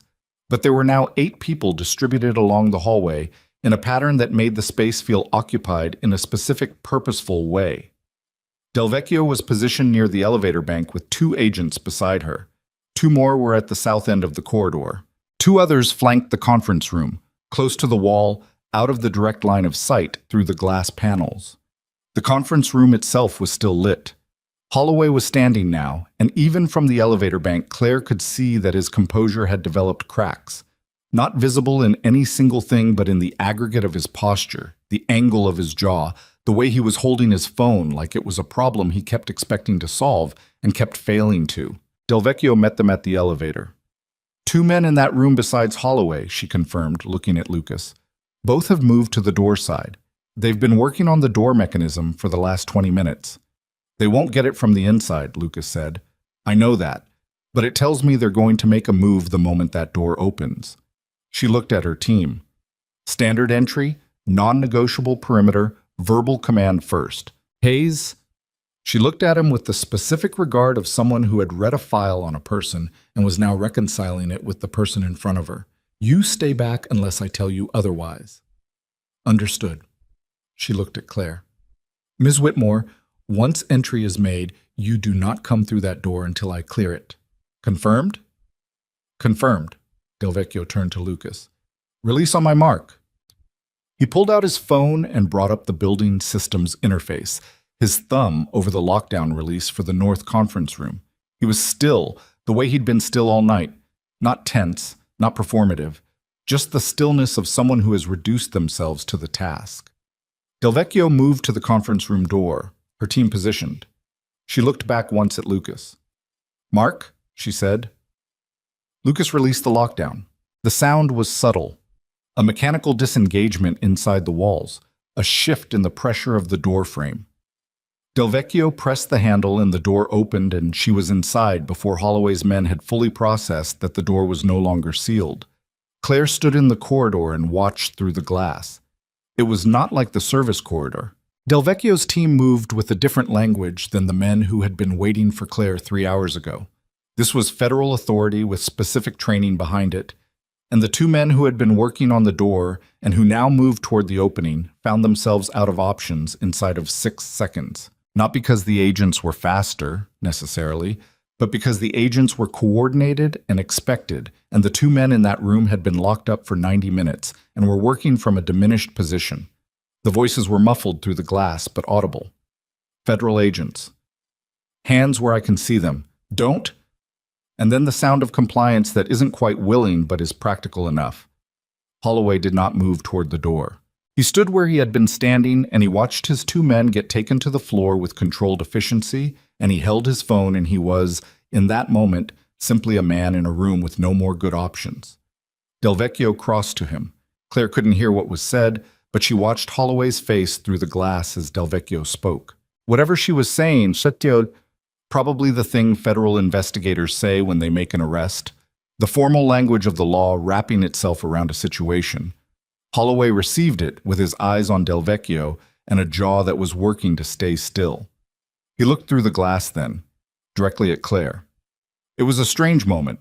He looked at her across 30 feet of corporate carpeting and conference room glass, and his expression went through something she couldn't entirely read. Not remorse. She doubted Damian Holloway had arrived at remorse yet, if he ever would. Something more like a recalculation. A man updating his model of how a situation had gone. Then Delvecchio said something else, and Holloway broke the look and turned his attention back to the room. Delvecchio came to the door. "It's clear," she said to Claire. Claire walked in.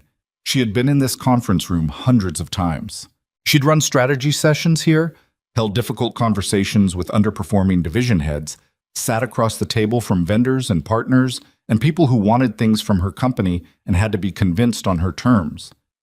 It was a room she knew, in the way you know rooms you've spent years of your professional life in. The particular quality of the light, the slight echo off the windows, the way the table's surface reflected the overhead lighting. Walking into it now felt completely different. It felt like walking into somewhere she'd had to earn back. Holloway was standing near the far window with an agent beside him. He looked at her when she came in, and this time the look was different, stripped of the conference room authority she'd seen across a dinner table on Michigan Avenue, stripped of the specific confidence of a man who believes he has already won. "Miss Whitmore?" he said. "Mr. Holloway." There was a beat between them. She didn't feel it. "This is going to be complicated," he said. "Legally, you understand that. Whatever you think you have, I have 14 months of documentation," she said. "Payment records, wire transfers, internal communications, and audio recordings. I have a federal investigation that has been running parallel to yours for 6 weeks." She paused. "And I have a unanimous board resolution confirming my executive authority, time-stamped at 2:43 this morning." He looked at her. Something shifted in his face that might have been the beginning of a more honest reckoning, or might have been nothing more than the adjustment of a man moving from one strategy to the next. "You're going to tell me this wasn't personal," she said. He said nothing. "It was personal," she said. "You came after something I built because I wouldn't sell it to you when you asked, and you thought that if you couldn't buy it, you'd take it. And you were wrong." She kept her voice level. Not hard, not heated, just clear, the way you speak when the thing you're saying doesn't need to borrow weight from your tone. "That's what this is." Holloway held her look, and then he looked away, out through the windows at the Chicago skyline in the rain. "I want my attorney," he said. "Agent Delvecchio will facilitate that," Claire said. She turned and walked back out. Lucas was in the corridor where she'd left him, leaning against the wall outside the conference room. He watched her come out, and he read something in her face. Whatever had happened in there, the residue of it. And he didn't ask. He just looked at her with that specific attention and waited. "It's done," she said. "In there, I mean. The rest is going to take a while." "Yeah," he said. "Weeks, maybe months. You'll get through it. I know." She looked at the conference room through the glass, where Delvecchio's team was processing the scene with methodical efficiency. "It's just—" She stopped. "Yeah," he said, quieter. It was the right response to the unfinished sentence.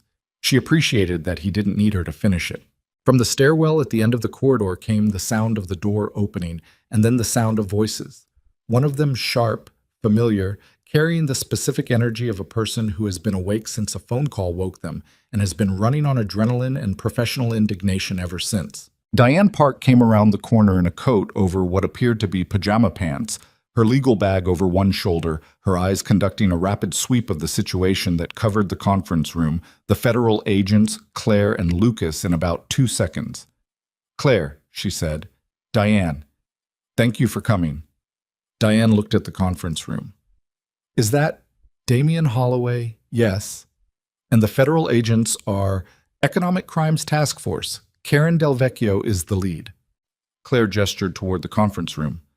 "She'll want to talk to you." Diane set her bag on her shoulder more firmly, which was apparently her version of rolling up her sleeves, and looked at Lucas. "You're the maintenance worker," she said. Lucas Hayes, he said. I have about 40 questions for you. I know. Are you represented? He looked at Claire. I'll get him someone, Claire said. Tonight, if Diane can recommend... I can recommend, Diane said, already pulling out her own phone. Give me 5 minutes. She walked toward the conference room and intercepted Del Vecchio just outside the door. And within 30 seconds, the two of them were in a conversation that had the quality of two professionally capable women who have just discovered each other and are rapidly deciding how to be efficient about it. Lucas watched them. Your lawyer's good, he said. She's very good, Claire said. She's also going to be billing me for the pajama pants. He almost laughed. Almost. Down the corridor, the elevator chimed.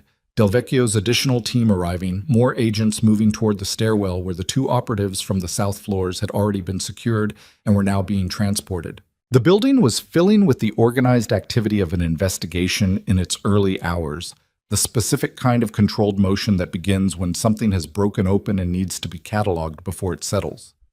Claire's phone buzzed. A message from Elaine. Board counsel wants a call at 8 this morning.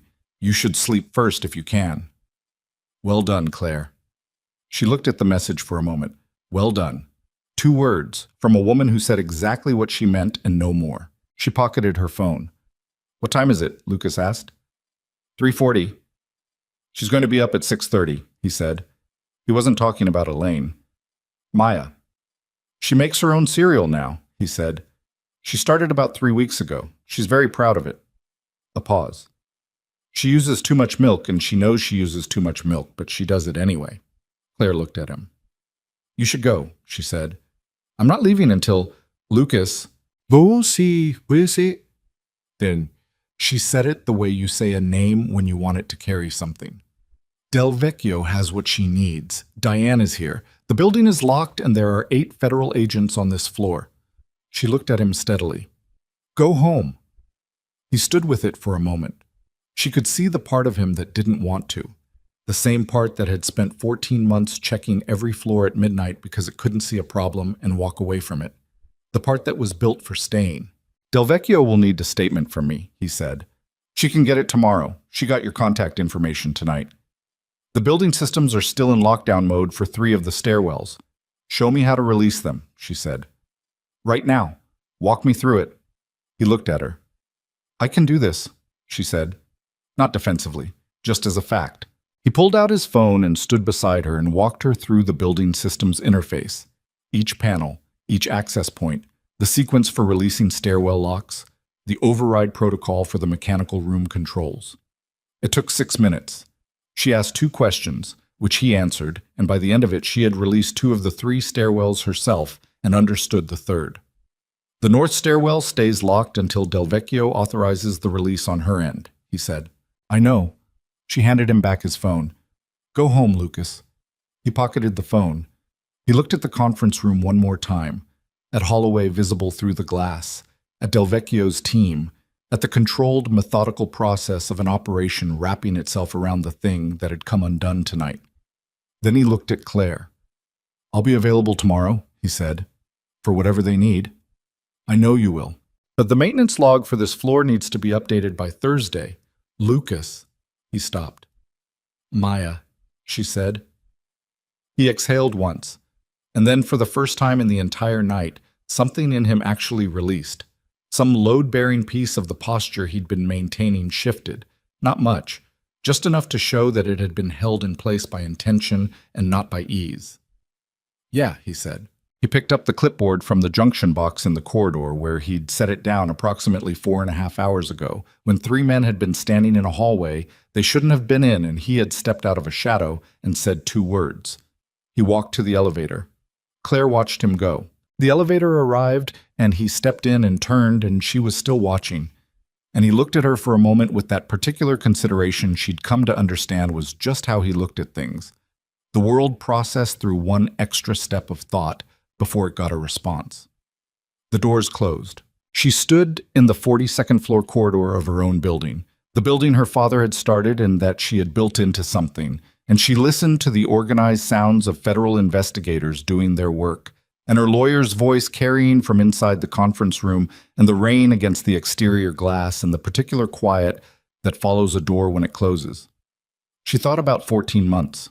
She thought about a man walking these corridors after midnight in a building logo jacket, while a 6-year-old girl slept at her grandmother's house and trusted the world the way 6-year-olds trust it, completely, without the information that makes trust complicated. She thought about the flash drive in her pocket. Then Diane Park came out of the conference room and said her name, and she turned, and the work of the morning began. Downstairs in the parking structure, a set of headlights came on, and a car pulled out into the Chicago rain and turned north toward a neighborhood where a grandmother's apartment had a window with pigeons outside it that nobody had looked up the winter migration of yet, and a little girl who used too much milk on her cereal, and a man who was going to get home in time to be there when she woke up. Some things you protect because they're valuable. Some things you protect because they're everything. The sun came up on a city that didn't know anything had happened. That was the strange part. The part Claire kept returning to in the days that followed, when the immediate emergency had given way to the long, grinding work of its aftermath. Chicago woke up on Thursday morning the way it always did. Traffic building on the expressways, coffee shops opening their doors. The lake doing whatever the lake did in the early hours when the city was still deciding what kind of day it wanted to be. 42 floors above street level, a federal investigation was cataloging evidence in a corporate conference room. In a county lockup on the west side, 7 men, including Damian Holloway, were being processed through a system that moved slowly and without drama, regardless of who you were or how expensive your suit had been 8 hours ago. And in a neighborhood on the north side, a maintenance technician was asleep in an apartment above a grandmother's unit, having come home at 4:15 in the morning and found Maya already awake on the couch, watching a nature documentary about migratory birds with the sound turned low, because she had woken up and known somehow that waiting was the right thing to do. He hadn't told her anything. He'd sat beside her on the couch, and she'd leaned into him the way she did, her small weight against his side, and he'd watched birds fly across a television screen and said nothing, and she'd said nothing, and that had been enough. Claire didn't sleep. She stayed in the building until 6 in the morning, working alongside Diane and Del Vecchio's team, answering questions and signing statements and walking investigators through the documentation in a sequence that Diane managed with the precise, defensive efficiency of a lawyer who was aware that every word her client said tonight could become part of a federal record and was determined to ensure that record was accurate, complete, and favorable. At 5:40, Del Vecchio found her in the hallway outside the mechanical room, Lucas's room, the one with the workbench and the camera feeds and the small stovetop percolator, and said, "I need to ask you something off the record." "Off the record means nothing in a federal investigation," Diane said, appearing from around the corner with the timing of someone who had developed a professional reflex for those 4 words. "Noted," Del Vecchio said. She looked at Claire. "Hayes, what's your read on him?" Claire looked at her. "You've had a file on him for 6 weeks. Files tell you what someone did. They don't always tell you who someone is." Claire thought about a man standing in a maintenance alcove with a clipboard, 2 words, and the willingness to step into a hallway he didn't have to step into. She thought about 14 months of overnight walks and a parallel investigation built in a room no one else knew existed, and coffee from a percolator in a library mug, and the specific quality of attention he gave to things. Not performing vigilance, just genuinely incapable of looking away from something that needed watching. "He's the most competent person I've ever been in a crisis with," she said, "and the least interested in what that costs him." Del Vecchio absorbed that. "He could have a career in this," she said. Not to Claire specifically, more to a thought she was working through. "He has a 6-year-old daughter and he wants a quiet life," Claire said. "I know." Del Vecchio put her hands in her jacket pockets. "That's what makes it complicated." She went back to the conference room. Claire stood in the doorway of the mechanical room and looked at the workbench and the camera feeds and the small evidence of a life someone had built inside the margins of another life. The way people sometimes do when they need to maintain 2 things at once and they're disciplined enough to keep them from collapsing into each other. She closed the door and went back to work. Marcus Webb was arrested at 9:17 Thursday morning. He hadn't run, which surprised some people and didn't surprise others. He had arrived at the building's security office on the 12th floor at his normal time, 8:45, and had found the office occupied by 2 federal agents who had been waiting for him since 7. He had looked at the agents, and then at the equipment, and then at the door. and he had done a calculation that took about 4 seconds, and then he had sat down in his own chair and said he wanted to call his attorney. Claire was in her office when she got the notification. She was on her third cup of coffee and her second wind, which was the specific kind of energy that comes when your body has decided sleep is no longer an option and makes the best of what it has. She read the notification from Diane, Webb, in custody. 12th floor. No incident, and she set her phone down and looked out the window at the lake. 7 years. She thought about what Lucas had said, about people finding where their line is. She tried to locate something in herself that felt like understanding for how a person gets from 7 years of loyal service to the decision Marcus had made, and she found she could get partway there. She could see the shape of a reasoning process, the way someone rationalizes the first step as survivable, and then finds that the first step requires a second, but the endpoint remained somewhere she couldn't quite reach. Maybe she didn't need to reach it. Maybe understanding wasn't what the situation required from her. What it required was a deposition, which she gave at 10 o'clock in a conference room on the 38th floor, with Diane beside her and a federal stenographer across the table, and Karen Del Vecchio asking questions in the patient, unhurried way of someone who already knows most of the answers and is building a record. It took 3 hours. When it was over, Diane walked her to the elevator and said, "Go home. I mean it. I will handle everything that happens in the next 6 hours." The Vantage merger is not happening today. Vantage is aware there's been an incident and their counsel has already called me and they are prepared to extend the window. They want this deal, Claire. A 2-week extension isn't going to kill it. A 2-week extension means Holloway's attorneys have time to file a temporary injunction. Holloway's attorneys have their hands full, Diane said. Federal fraud charges, conspiracy, 3 counts of corporate sabotage. An injunction is not their first priority today. She pressed the elevator button. "Go home, sleep, come back tomorrow." The elevator arrived. "The men in the service corridor," Claire said. "The 3 Lucas? 2 have been treated and released into federal custody. 1 has a dislocated shoulder that required a hospital visit. He is also in federal custody." Diane's expression was precisely neutral. "Mr. Hayes appears to have been quite efficient." "He was," Claire said. The elevator doors opened. "Claire." Diane put a hand on her arm briefly. An unusual gesture from a woman whose professional style ran toward the verbal rather than the physical. "You did well tonight. You made good decisions under bad circumstances, and you had good help." She released her arm. "Go home." Claire went home. Tamiz. She slept for 6 hours and woke up at 7:30 Friday morning with the specific disorientation of a person who has slept in the wrong portion of the day. The light outside wrong for the feeling of where sleep had left her. She lay in her apartment, a clean, expensive place on the Gold Coast that she had bought 3 years ago and still hadn't entirely figured out how to make feel lived in, and looked at the ceiling and ran through the previous 40 hours in her head the way you run through something difficult when you finally have the stillness to do it properly. The company was intact. The board had acted. Federal investigators had the documentation. Holloway was in custody. Marcus was in custody. The Vantage merger was extended, not canceled. These were the facts, arranged in a row. She held them. Then she got up and made coffee and called Elaine Marsh. "You slept," Elaine said. Not a question. She could apparently tell from something in Claire's voice. 6 hours. "Good. How are you?" "I'm not sure yet," Claire said. "I'll know more in a week." "That's honest." A pause. "The board wants to schedule a formal session for Monday. Full debrief, official documentation of the emergency session, formal review of security protocols." "Of course." "And Claire, there's going to be a conversation about what comes next, not just operationally, about the structure of the company's governance, the security framework, who has access to what and under what conditions." "I know." "Some of that conversation is going to be uncomfortable. Callow and Vane are going to have to resign. They're not going to do it gracefully." "Let them be uncomfortable," Claire said. Elaine made a sound that was almost a laugh. "Yes, let them." Another pause.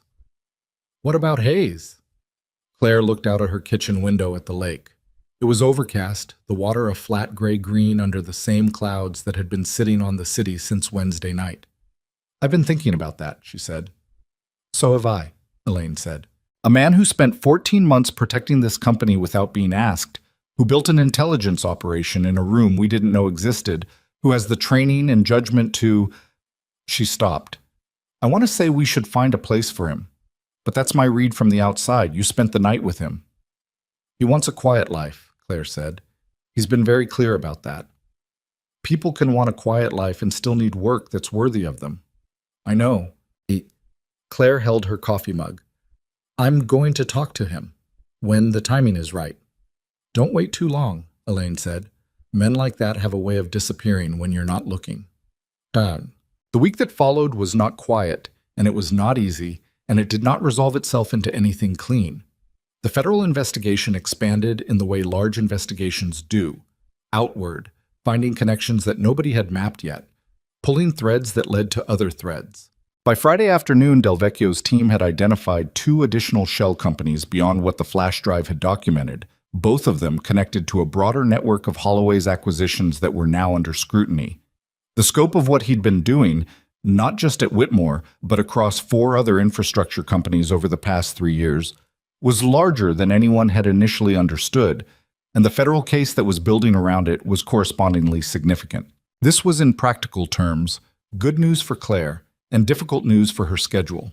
She spent most of Friday and all of Saturday in meetings with Diane and federal counsel, working through the implications of a case that kept growing at its edges while she was trying to manage the core of it. She gave 2 additional depositions. She reviewed document requests. She sat across a table from a federal prosecutor named Alan Reese, who was 38 and precise and not particularly impressed by anything except accuracy, and she gave him accuracy for 4 hours. On Saturday evening, Diane called her at home and said, Reese wants to know if you'd be willing to cooperate as a witness in the broader case. Not just Whitmore, the full Holloway portfolio investigation. What does that mean in practice? It means a longer involvement, more depositions, potentially testimony. It could run 18 months. Claire was quiet for a moment. I'll do it, she said. You don't have to decide tonight. I know. I'll do it. Diane was quiet for a beat. All right. Is there anything else? Webb is cooperating, Diane said.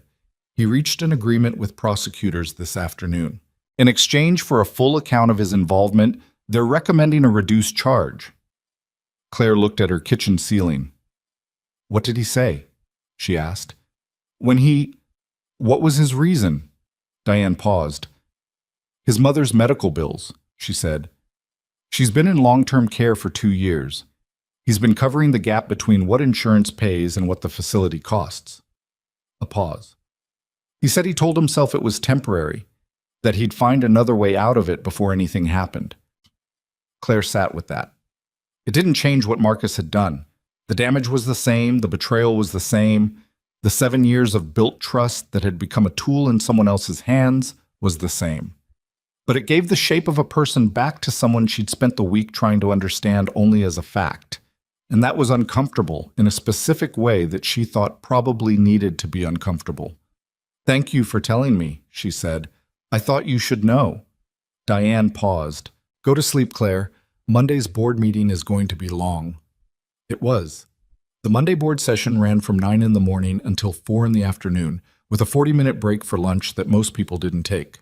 Elaine ran it with the same controlled precision she'd brought to the 2:15 emergency session, but this time the room was physically full. 10 board members, company counsel, federal liaison counsel, and Claire at the head of the table in a suit she'd chosen because it was the one her father had liked. A charcoal gray that he'd said once made her look like someone who knew what she was doing even when she didn't. Richard Callow resigned at 10:42, in writing, through his attorney, without appearing in person. His letter was 2 paragraphs and contained no acknowledgement of what had occurred, just the standard language of a board departure, retirement from public service, gratitude for the opportunity. Claire read it once and passed it to Diane and didn't think about it again. Peter Vane appeared in person, which surprised her. He sat at the far end of the table with his attorney beside him, and his face doing something complicated that she read as a man in the process of understanding the full dimensions of a situation he had thought was smaller than it was. His resignation was verbal, then confirmed in writing, and when the formalities were done, he looked at Claire across the length of the table with an expression she didn't have a clean name for. I'm sorry, Claire, he said. She looked at him. I know that doesn't... He stopped, started again. I know it doesn't help anything. No? She said. It doesn't. He nodded. He and his attorney left the room. The work continued. By 3 p.m, the board had formally adopted 12 governance reforms, enhanced oversight protocols, separation of security authority from executive reporting lines, mandatory independent audits on a quarterly basis, a new framework for external access and contractor vetting. Some of it was overdue. Some of it was new thinking generated by the specific ways the conspiracy had exploited existing gaps. All of it had been drafted by Diane and a governance specialist the board had retained over the weekend, and all of it was unanimous. At 3:40, Elaine called a brief recess and found Claire in the hallway outside the boardroom with a cup of coffee that had gone cold while she was reviewing a document. You're doing well, Elaine said. I'm functioning, Claire said. At this point, that's doing well. Elaine looked at her with the frank attention of someone who has known a person through multiple difficult seasons and has opinions about what they're seeing. What's going on with Hayes? Have you spoken to him? He gave his statement to federal investigators Friday morning, Claire said. Diane was present. It went fine. She paused. I haven't spoken to him personally. Why not? She thought about it honestly. Because I'm not sure what to say, she admitted. I know what I want to offer him professionally, but every time I think about how to start that conversation, it feels like it's carrying too much weight, like anything I say is going to land wrong relative to what he did. Elaine looked at her for a moment. He spent 14 months watching your company, she said. He didn't need a perfect approach from you. He just needed you to look. Claire looked at her. Go see him, Elaine said. Not tonight, but soon. She went on Wednesday. She didn't call ahead. It occurred to her that she had his number. Diane had collected it. But calling felt like a thing that would let him prepare, and she didn't want him to prepare. She wanted to see him in whatever version of the day he was actually in. She knew from the building's employee records that his shift on Wednesdays started at noon. At 11:15, she went to the maintenance scheduling office on the 9th floor and found a department manager named Bill Ostrowski, who had been Lucas's direct supervisor for 14 months, and who looked at Claire with the expression of a man trying to understand why the CEO of the company was personally visiting his department. Mr. Ostrowski, she said. Lucas Hayes. Yeah. Ostrowski was a heavy-set man in his late 50s with the deliberate, unimpressed manner of someone who has supervised large numbers of people for long enough to find most things unsurprising. Hell of a week for him. What do you mean? Federal agents in my department, interviewing my people, pulling his personnel file. He shrugged. Guys talk. Everybody knows something happened. He looked at her. I still don't know exactly what happened, but I know Hayes was in the middle of it. He was, Claire said. Is he in trouble? No, she said. The opposite. Ostrovsky looked at her for a moment. He's a good worker, he said. Best I've had on the upper floors. Never complains, never misses a shift, does the job right the first time. He paused. I always figured there was more to him than he said. The way he knew the building. Nobody knows a building like that their first year. You learn it that fast, you've been paying close attention to something. He was, Claire said. What do you need from me? I just need to know where he is right now. Ostrowski checked a scheduling board on his wall. An actual physical board with names and floors written in marker, the kind of analog system that exists in every large building regardless of how much software the building also has. 36th floor, mechanical inspection, he said. He started at 7 this morning, early shift this week. Thank you. She took the stairs to 36. She found him in a mechanical room on the north end of the floor. A real one, the kind that actually contained building systems rather than a parallel life built in the margins. He was checking a pressure gauge on an HVAC unit with a tablet in his other hand, logging readings with the same focused attention he gave to everything. The world processed through one extra step before it got a response. He heard her come in and turned. The bruise on his jaw had moved through its colors and was now in the faded yellow-green phase of the final stage. He looked like he'd slept. He was wearing the same kind of dark work pants and building logo jacket, the same field watch worn on the inside of his wrist, the same quality of being exactly where he was, without apology or performance. Ms. Whitmore, he said. It's Claire, she said. After everything, it's definitely Claire. He nodded once. He set the tablet on top of the HVAC unit and waited with that particular patience she'd come to understand was just how he waited. She came into the room and stood near the door. How's Maya? She asked. Something in his face shifted, not toward warmth exactly, more like the removal of a layer of professional neutrality that he maintained in default settings. She's good, he said. I came home Thursday morning and she was watching birds on TV at 4 in the morning. Did you tell her anything about that night? I told her I'd had a complicated work night and that everything was fine, he paused. She asked me if I'd fixed a big elevator. What did you say? I said something like that, yeah. Claire almost smiled. She crossed her arms and looked at the HVAC unit, the tablet, the organized space of a person who works the same way in every context. Lucas, she said, I've been trying to figure out how to have this conversation since Thursday. I know, he said. You know? You were going to offer me something, he said, and you weren't sure how to do it without it coming out wrong. He said it without any smugness, just as an observation about a situation he'd had enough time to think about. Am I that readable? You're not unreadable, he said. I've just been paying attention. She looked at him. I want to offer you the position of Director of Strategic Security, she said. It's a new position. It didn't exist before Monday. The board approved it as part of the governance reforms. It would mean a significant salary increase, direct reporting to me, authority over internal security architecture, and external threat assessment. She paused. No mandatory public profile. No press. No external visibility requirements of any kind. He was quiet. I thought about what you'd need, she said. The anonymity was non-negotiable for me to get right. The board agreed. Oh, that fast, he said. I had 3 days to prepare. He looked at the tablet on the HVAC unit. He looked at the gauge he'd been reading when she walked in. He looked at something she couldn't see that was probably the calculation he ran before every decision, the one that went through Maya first and then everything else. It's not a quiet life, he said. No, she said. It's not. It involves being visible to people inside the company. Yes, deliberately limited, but yes. And what happened last week? That kind of thing. Is that going to be a regular feature of this job, or was that, I hope it's a once-in-a-career event, she said honestly, but I can't promise you the job is without risk. It's a security role. The risk is inherent. She held his gaze. What I can promise you is that I would never put you in a position without giving you full information. What I can promise you is that the decisions about how you operate would be yours. And what I can promise you is that Maya's stability is something I will personally protect as a condition of your employment, because without it, nothing else makes sense. He looked at her for a long moment. That last part, he said. You didn't have to say that. I know, that's why I said it. He picked up the tablet. He looked at the gauge reading and typed something and set it down again. She let him have the gesture. Whatever he needed to do with his hands while he thought.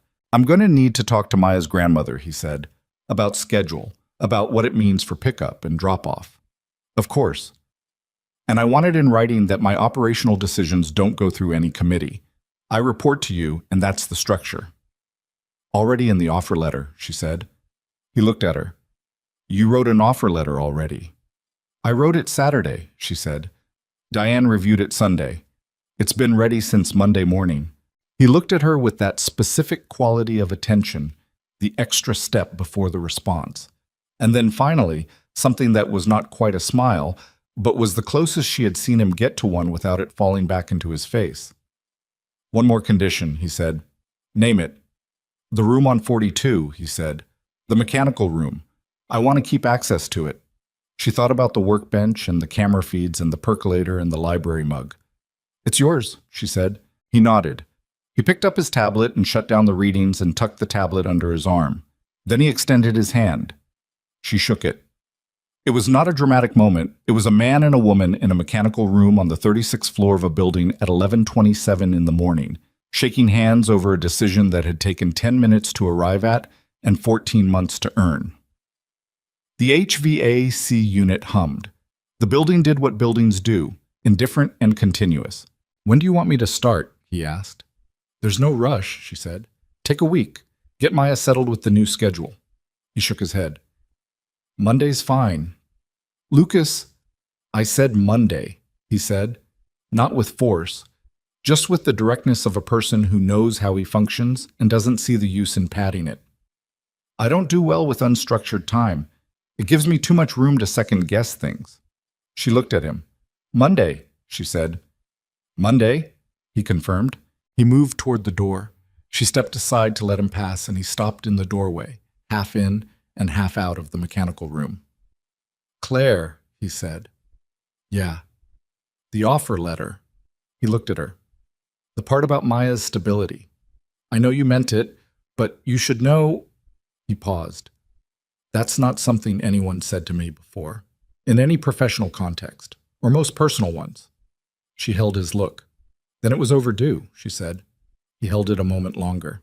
Then he nodded once and went back into the hallway, and she could hear his footsteps on the floor as he moved toward the elevator.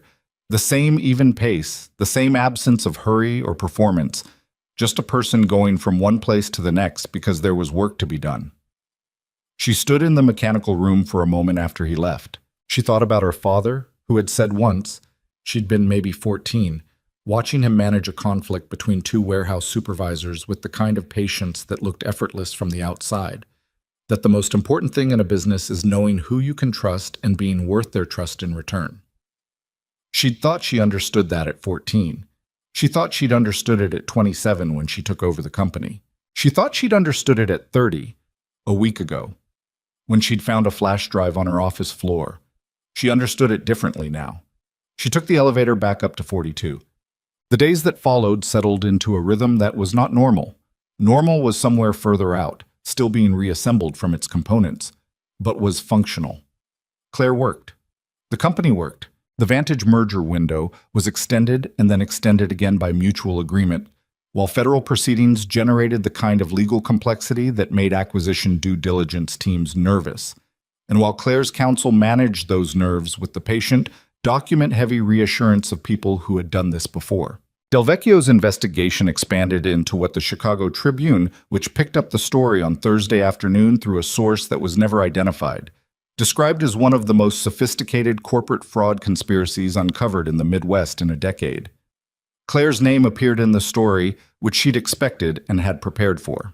Lucas's name did not, which she had specifically worked to ensure and which Del Vecchio had accommodated with the understanding that a cooperating witness's security interests were a legitimate federal concern. Damian Holloway's bail was denied at a Friday hearing. His attorney argued that his client was a legitimate businessman who had been misrepresented by a motivated adversary, and the federal judge looked at the documentation with the unhurried attention of someone who had been doing this job for 20 years and said bail denied with the particular quietness of someone who didn't feel the need to elaborate. Claire heard about this from Diane by text at 11:30 Friday morning. She read the message, set her phone down, and went back to the quarterly report she'd been reviewing. There was nothing in her to celebrate it. It was not a celebration, it was an outcome. But something in her chest that had been held in a particular tension since Wednesday night of the previous week released a small amount of pressure, and she noticed that and let it count for what it was. Marcus Webb's preliminary hearing was scheduled for the following month. His cooperation agreement was in place. Claire would be a witness in that proceeding too, and she was not looking forward to it in any version of that phrase, but she would be there and she would be accurate, because accuracy was what the situation required, and it was what her father's company deserved. On Friday afternoon, Elaine Marsh stopped by her office without an appointment, something Elaine did almost never, preferring the structure of scheduled communication, and sat down in the chair across from Claire's desk with the expression of someone who has been thinking about something for several days and has decided to stop thinking about it and say it instead. "The board is grateful," Elaine said. "I want to say that plainly because I don't think I said it plainly enough at the Monday session." "You said it well at the Monday session," Claire said. "I said it procedurally," Elaine said. "There's a difference." She folded her hands in her lap. "What happened last week was serious, and you handled it with a quality of judgment that I've been on this board for 11 years, and I don't always see." She paused. "Your father would have been proud of you." Claire looked at her. "I know that's a thing people say," Elaine said. "I'm saying it because it's true."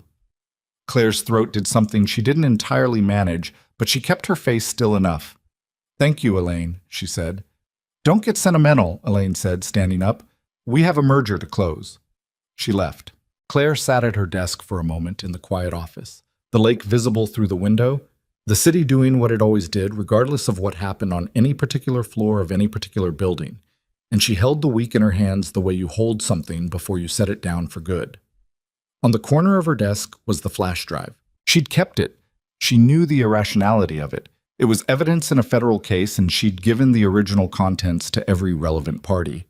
But she had a copy, and she'd kept the drive itself as a thing she couldn't quite articulate the reason for keeping, except that it was the object that had started everything. A small, black, unremarkable thing that some man had left on her floor in the middle of a night when the world was trying to close in on her, and which had turned out to be the hinge that everything else turned on. She picked it up and put it in her desk drawer and closed the drawer. Then she picked up her phone and sent a text to Lucas. Monday, 8 a.m. Come to my office first. We'll do a building walkthrough together. The response came 11 minutes later. Okay, Maya wants to know if the pigeons in this building are the same ones from our window. She read it once and then again. She typed back, "I'll find out. Give me the weekend." She set her phone down and looked out at the lake. The clouds had finally moved off. The water was the particular hard blue of a late autumn afternoon, when the sun is low and the light has an edge to it, and the city spread out below the window like it always had, indifferent and enormous, and going about its business. She went back to work. Monday came the way Mondays always do, without ceremony, indifferent to everything that had happened in the days before it. Lucas arrived at 7:53, which was 7 minutes early, which was probably not a coincidence. He came through the main lobby entrance rather than the service entrance, which was new, and the lobby security team, a crew that had been restructured over the weekend under Diane's oversight while Del Vecchio's investigators completed their sweep of Marcus Webb's operational records, looked at his badge, looked at him, and waved him through with the slightly uncertain energy of people who had been told that a maintenance technician was now a senior executive and were in the process of updating their mental categories. He was wearing the same kind of dark work pants, different jacket, no building logo, just a plain dark jacket that sat on him the way clothes sit on people who don't think about clothes. He was carrying a cup of coffee from the place on the corner, not the percolator in the mechanical room, which Claire noted when he came through her office door at 8:02 and sat in the chair across from her desk. "You're almost on time," she said. "Traffic," he said. "You don't drive." "I take the train. There was a delay at Fullerton." He looked around her office with the same systematic attention he gave to every space, assessing, cataloging, filing. She'd noticed that he did this every time he entered a room he'd been in before. A brief refresh of the environment, the way you check a space, for things that have changed. "What are you looking for?" she asked. "Nothing specific," he said. "It's just how I look at rooms." "Does anything look different?" "Your desk is cleaner than it was the night I put the drive there," he said. "The credenza on the left, you've moved something. There used to be a framed photo on the right end." She looked at the credenza. "I moved it to the windowsill." "Why?" "Because it faces the lake from there," she said. "My father liked the lake." He nodded once and didn't press it, which she appreciated. She had thought about this meeting for 5 days.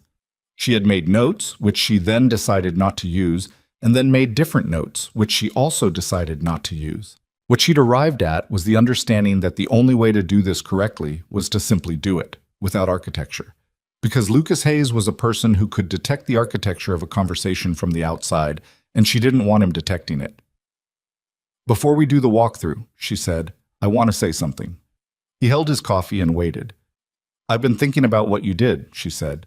"Not the tactical part, not the night itself, although that too, but the 14 months before it. The decision to stay and watch when you could have walked away.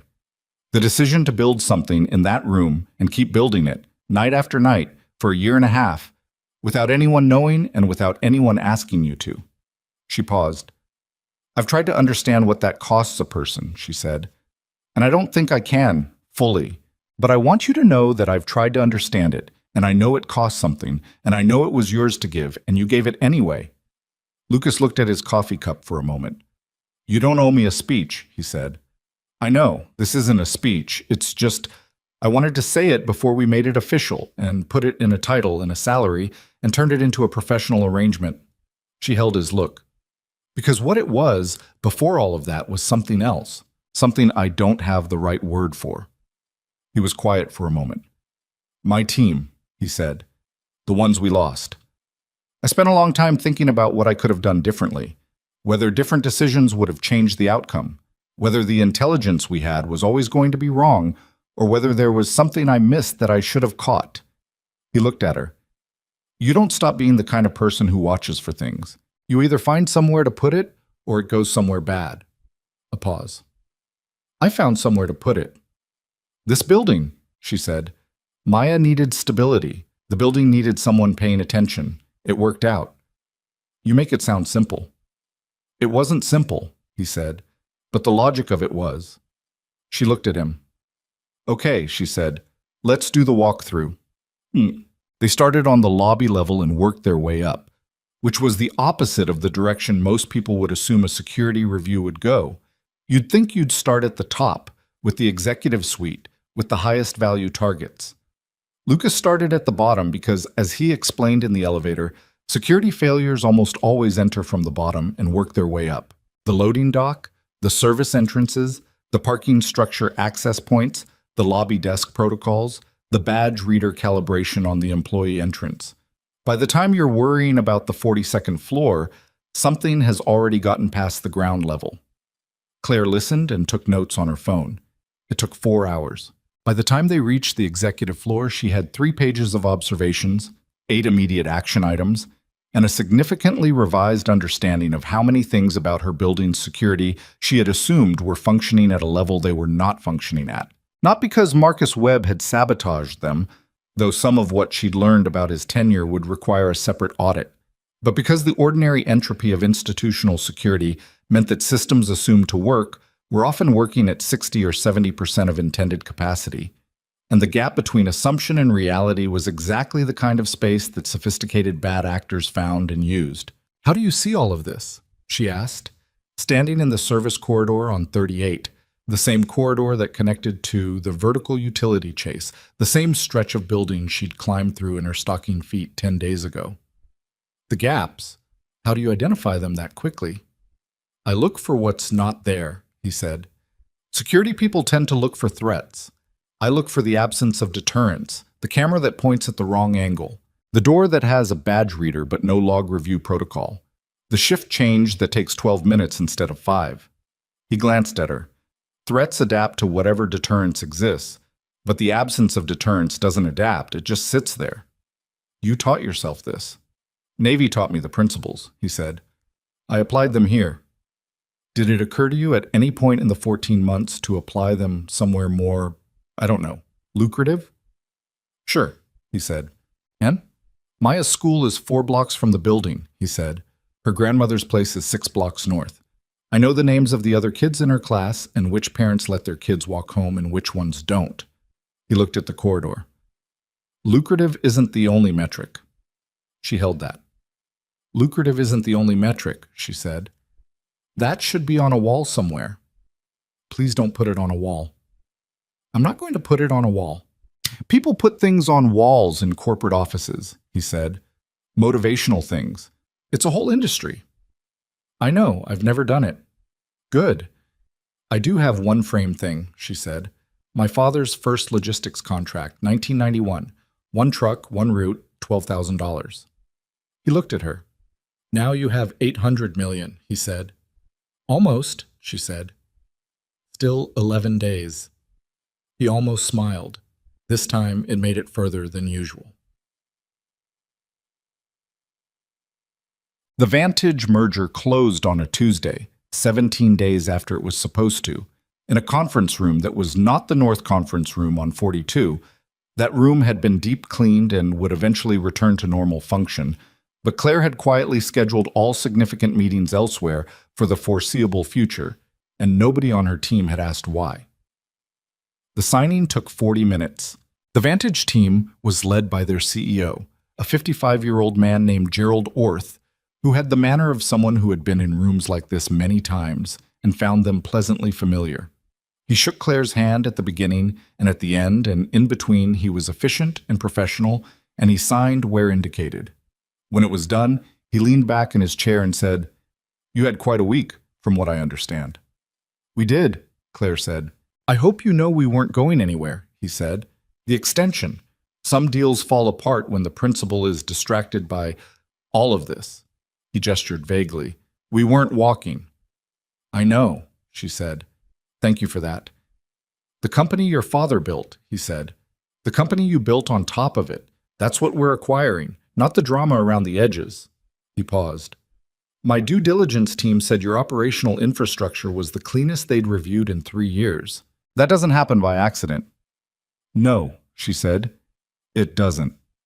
He shook her hand again and left. Diane was across the table gathering documents, and when the Vantage team had filed out, she looked up at Claire with an expression that was as close to personal satisfaction as Diane Park ever displayed in a professional context. "Done," Diane said. "Done," Claire said. "Don't do anything celebratory that I haven't approved," Diane said. "I'm going to get lunch," Claire said. "Approved," Diane said. She brought lunch to the mechanical room on 42. She'd texted Lucas at 11. "Merger closed. Bringing food at 1. Don't argue." The response had come back in 4 minutes. "I wasn't going to argue." She came in with 2 bags from the Thai place 3 blocks north that she'd been ordering from since she moved into the CEO role, and which made a green curry that was, in her honest assessment, one of the better things about her professional life. She set the bags on Lucas's workbench, which was still his workbench, the camera feed still running on the 3 small screens, the percolator in its corner, the library mug washed and sitting beside it. And he moved the tablet he'd been working on and made space. He opened the container and looked at it. "Green curry," she said. "I can see that." "You don't like it?" "I've never had it," he said. "That's..." She stopped. "How have you never had green curry?" "I grew up in Indiana," he said. "We didn't have a lot of Thai restaurants." "What did you eat?" "Whatever my grandmother made," he said. "Pot roast mostly, corn, things that required no sophistication." "And in the Navy?" "Things that required no sophistication and also tasted worse." She sat on the stool and he pulled a chair from the corner, and they ate at the workbench with the camera feed cycling through the lobby and the parking structure and the service entrance. And outside the mechanical room, the building went about its business. 42 floors above the city that didn't know and didn't need to know about the specific weight of the last 3 weeks. He tried the curry and said nothing for a moment. "Well," she said. "It's good," he said. "I know it's good. You don't need my confirmation." "I wanted it anyway." He ate more of it. "Maya keeps asking when she can visit," he said between bites. "The elevator thing." "Bring her Saturday," Claire said. "The building is quieter on weekends. I'll come in for a few hours." "You don't have to come in on a Saturday." "I want to," she said. "I told you I would, and I want to meet her." She looked at him. "Is that okay?" He considered it in the way he considered things. "She's going to ask you a lot of questions," he said. "I'm looking forward to it." "She's going to ask you about the pigeons." "I did the research," Claire said. He stopped eating and looked at her. "You actually looked it up," he said. "You seemed concerned that you hadn't," she said. "I had a weekend. The pigeons outside your window are almost certainly common rock pigeons, which are non-migratory in urban environments. They stay year-round. She doesn't need to worry about where they go." He stared at her. "What?" she said. "You looked up the migration patterns of pigeons," he said. "I spent 45 minutes on it, if you want the full picture." Something happened in his face that she hadn't seen there before. Not the almost smile, not the quiet consideration, not the focused attention. Something warmer than all of those, and less guarded, and she thought it was probably the closest she was going to see to the version of him that existed at home on a Tuesday morning when nobody was watching. "She's gonna like you," he said. "Good," Claire said. "I already like her." They ate in the quiet of the room with the hum of the building around them, and at some point the conversation moved from pigeons to the security audit findings, and from there to the staff restructuring in the security department. And from there, circuitously, to the question of who Lucas was planning to hire as his second, because a director of strategic security with no staff was a structural problem that needed solving. "I have someone in mind," he said. "From the Navy? Former military, yes. She's been working private sector for 3 years, but she's been unhappy about it." He pulled out his phone and showed Claire a name and a brief summary of a service record that was, in the 2 paragraphs available, impressively dense with experience. "She?" Claire said. "Sergeant First Class Yolanda Briggs," he said. "Army, not Navy. Don't hold it against her." "Does she know buildings?" "She knows threat assessment, and she learns fast," he said. "Give her 6 months with the building, and she'll know it the way I do." "Set up a meeting," Claire said. "Already done," he said. "Thursday, if you're available." She looked at him. "You scheduled a meeting before I approved the hire," she said. "I scheduled a preliminary conversation," he said. "The meeting is tentative pending your availability." "That's a fine line." "I'm a precise person." She looked at him for a moment and then shook her head, not with annoyance, with something that was almost affection, the specific kind that develops between people who have been through something together and come out the other side with a functional understanding of who the other person is. "Thursday works," she said. "Maham." Yolanda Briggs was 36, medium height, with the economical presence of someone who had been trained to take up exactly as much space as a situation required and no more.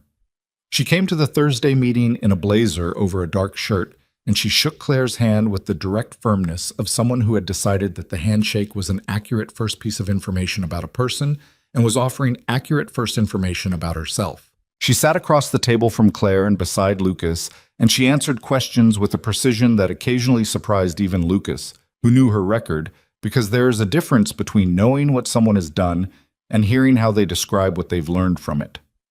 "Why are you unhappy in private sector?" Claire asked. Briggs looked at her without hesitation. "Because private sector security is mostly liability management," she said. "It's about optics and insurance, and making sure the company can demonstrate due diligence if something goes wrong. It's not about actually preventing things from going wrong." A pause. "I'm better at the second thing." "What makes you think this position is different?" "Hayes told me what happened 3 weeks ago," she said. "Not the details that are under federal seal. The structural fact of it.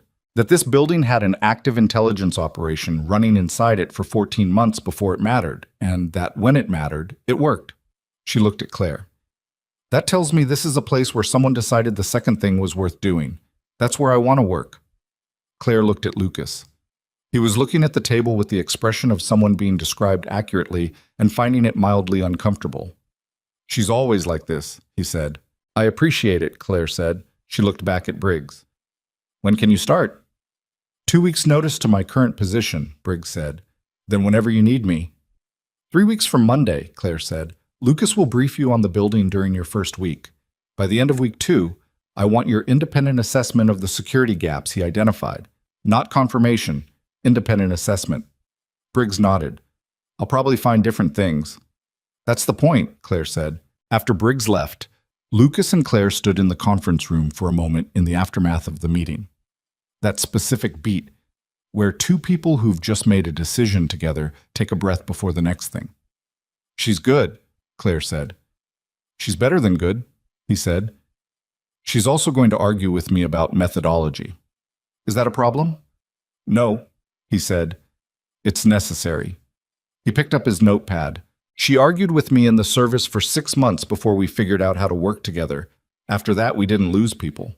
He said it simply, the way he said things that mattered to him, without additional weight, just the fact laid down. She understood what he meant. "I'm glad you found her," she said. "She found me," he said. "She called 2 weeks ago. She said she'd heard I was doing something interesting." He paused. "I don't know how she heard. I haven't asked." "People talk," Claire said. "Apparently," he said, "even when you try to keep things quiet." Saturday was clear. A hard, bright November morning with the lake the color of hammered steel and the city lit up under a sky that had finally given the rain a rest. Claire arrived at the building at 9 and went up to her office and made coffee and stood at the window and looked at the view her father had looked at when he first moved the company into this tower.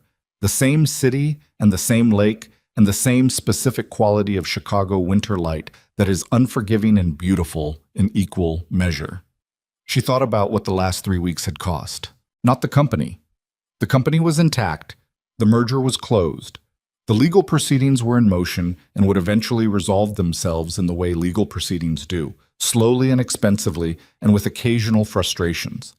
Not the professional relationships, though those had shifted in ways that would take time to fully understand. She thought about what it had cost her personally, in the specific currency of things you believe about people and things you trust without verification, because trust without verification is both necessary and dangerous, and she had not yet fully reconciled herself to the ratio that life seemed to require. She thought about Marcus Webb, who was cooperating with federal prosecutors, and whose mother was still in the facility that his bad decision had been designed to pay for, and who would spend several years dealing with the legal and professional consequences of a choice that had probably felt, in the moment he made it, like the only available option. She didn't forgive him.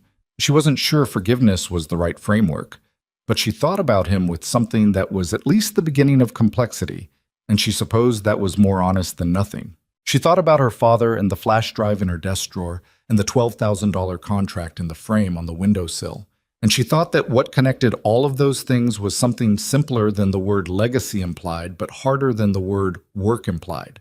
It was just the consistent application of attention.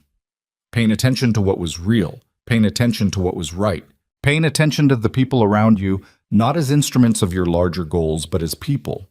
Which sounds obvious until you watch how rarely it actually happens in the rooms where decisions get made. Her phone buzzed. A text from Lucas. Outside. She wants to know which floor the elevator goes to. She smiled, which was not a thing she'd done involuntarily in 3 weeks, and typed back, "All of them. Come up." Maya Hayes was, in person, exactly what her father's description had suggested, and also completely different from anything that description had prepared Claire for. She was small for 6, with her father's dark eyes and a seriousness of expression that would have looked more at home on someone twice her age if it weren't for the fact that it kept breaking open into a sudden, unguarded delight whenever something interested her, which was frequently. She was wearing a yellow jacket over a striped shirt, and she had her father's hand, and she walked into Claire's office and looked around at everything with the specific hunger of a child encountering a new environment and categorizing it. "It's very clean," Maya said. "Thank you," Claire said. "Our apartment has more stuff in it." "Maya," Lucas said. "That's okay," Claire said. "Clean is a professional choice. I can add stuff." Maya looked at the view out the window. She walked to it without asking permission, the way children move when they're genuinely focused on something, without social management, and pressed one hand against the glass and looked down at the city. "We're really high," she said. 42 floors, Claire said, coming to stand beside her. "Can you see our building?" "Which direction is it?" "North," Lucas said from behind them. He came to stand on Maya's other side. Claire looked north. "There's a cluster of mid-rise buildings about 6 blocks that way, the one with the green roof." Maya pressed her face closer to the glass and looked. "I see it," she said. Then, "I can see our window." "Can you?" Claire said. "No," Lucas said. "You can't see the actual window from here," Claire said gently, "but you can see the building." "That's enough," Maya said with the definitive quality of a 6-year-old who has decided that something is resolved. She turned from the window and looked at Claire with the direct assessment of a child who has not yet learned to look at people sideways. "My dad says you run the whole building," she said. "I run the company that's in the building," Claire said. "Your dad runs the building." Maya thought about this. She looked at Lucas. "Is that true?" she asked. "More or less," he said. "So you're both in charge," she said. "Something like that," Claire said. Maya seemed to find this satisfactory. She looked around the office again. "Where's the elevator?" she said. Claire showed her the elevator. She showed her the button panel, all 42 floors and the basement and the parking levels, and let Maya press the button for 41 and then the button for 42 again on the way back up.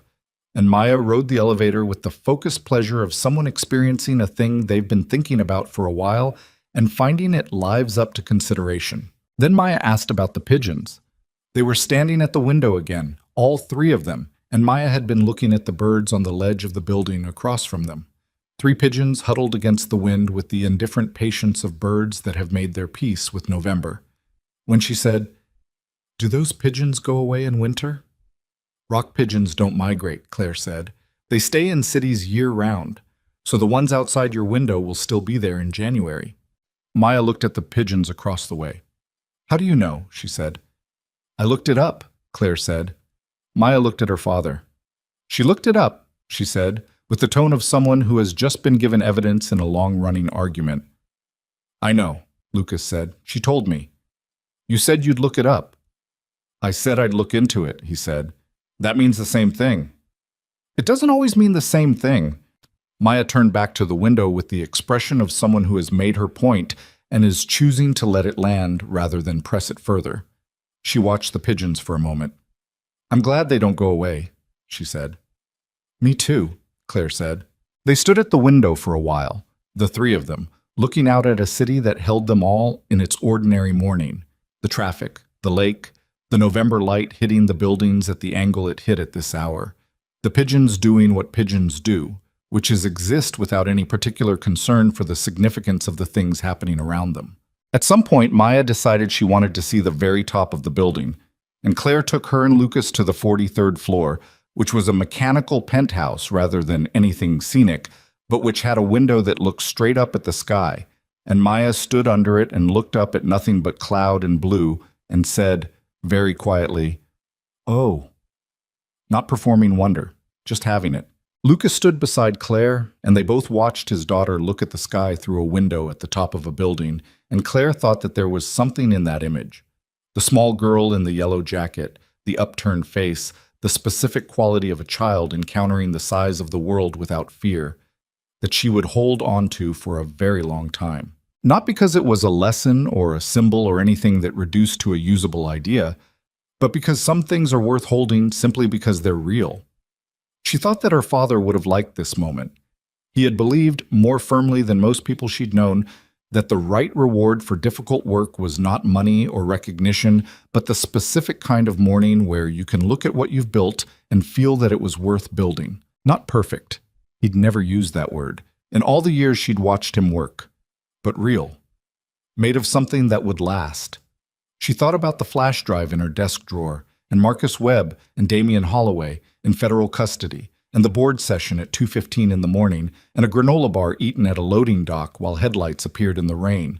She thought about a clipboard set down on a junction box, and a maintenance jacket with a building logo, and 2 words spoken to 3 men in a corridor with the calm certainty of someone who had already calculated everything they needed to calculate.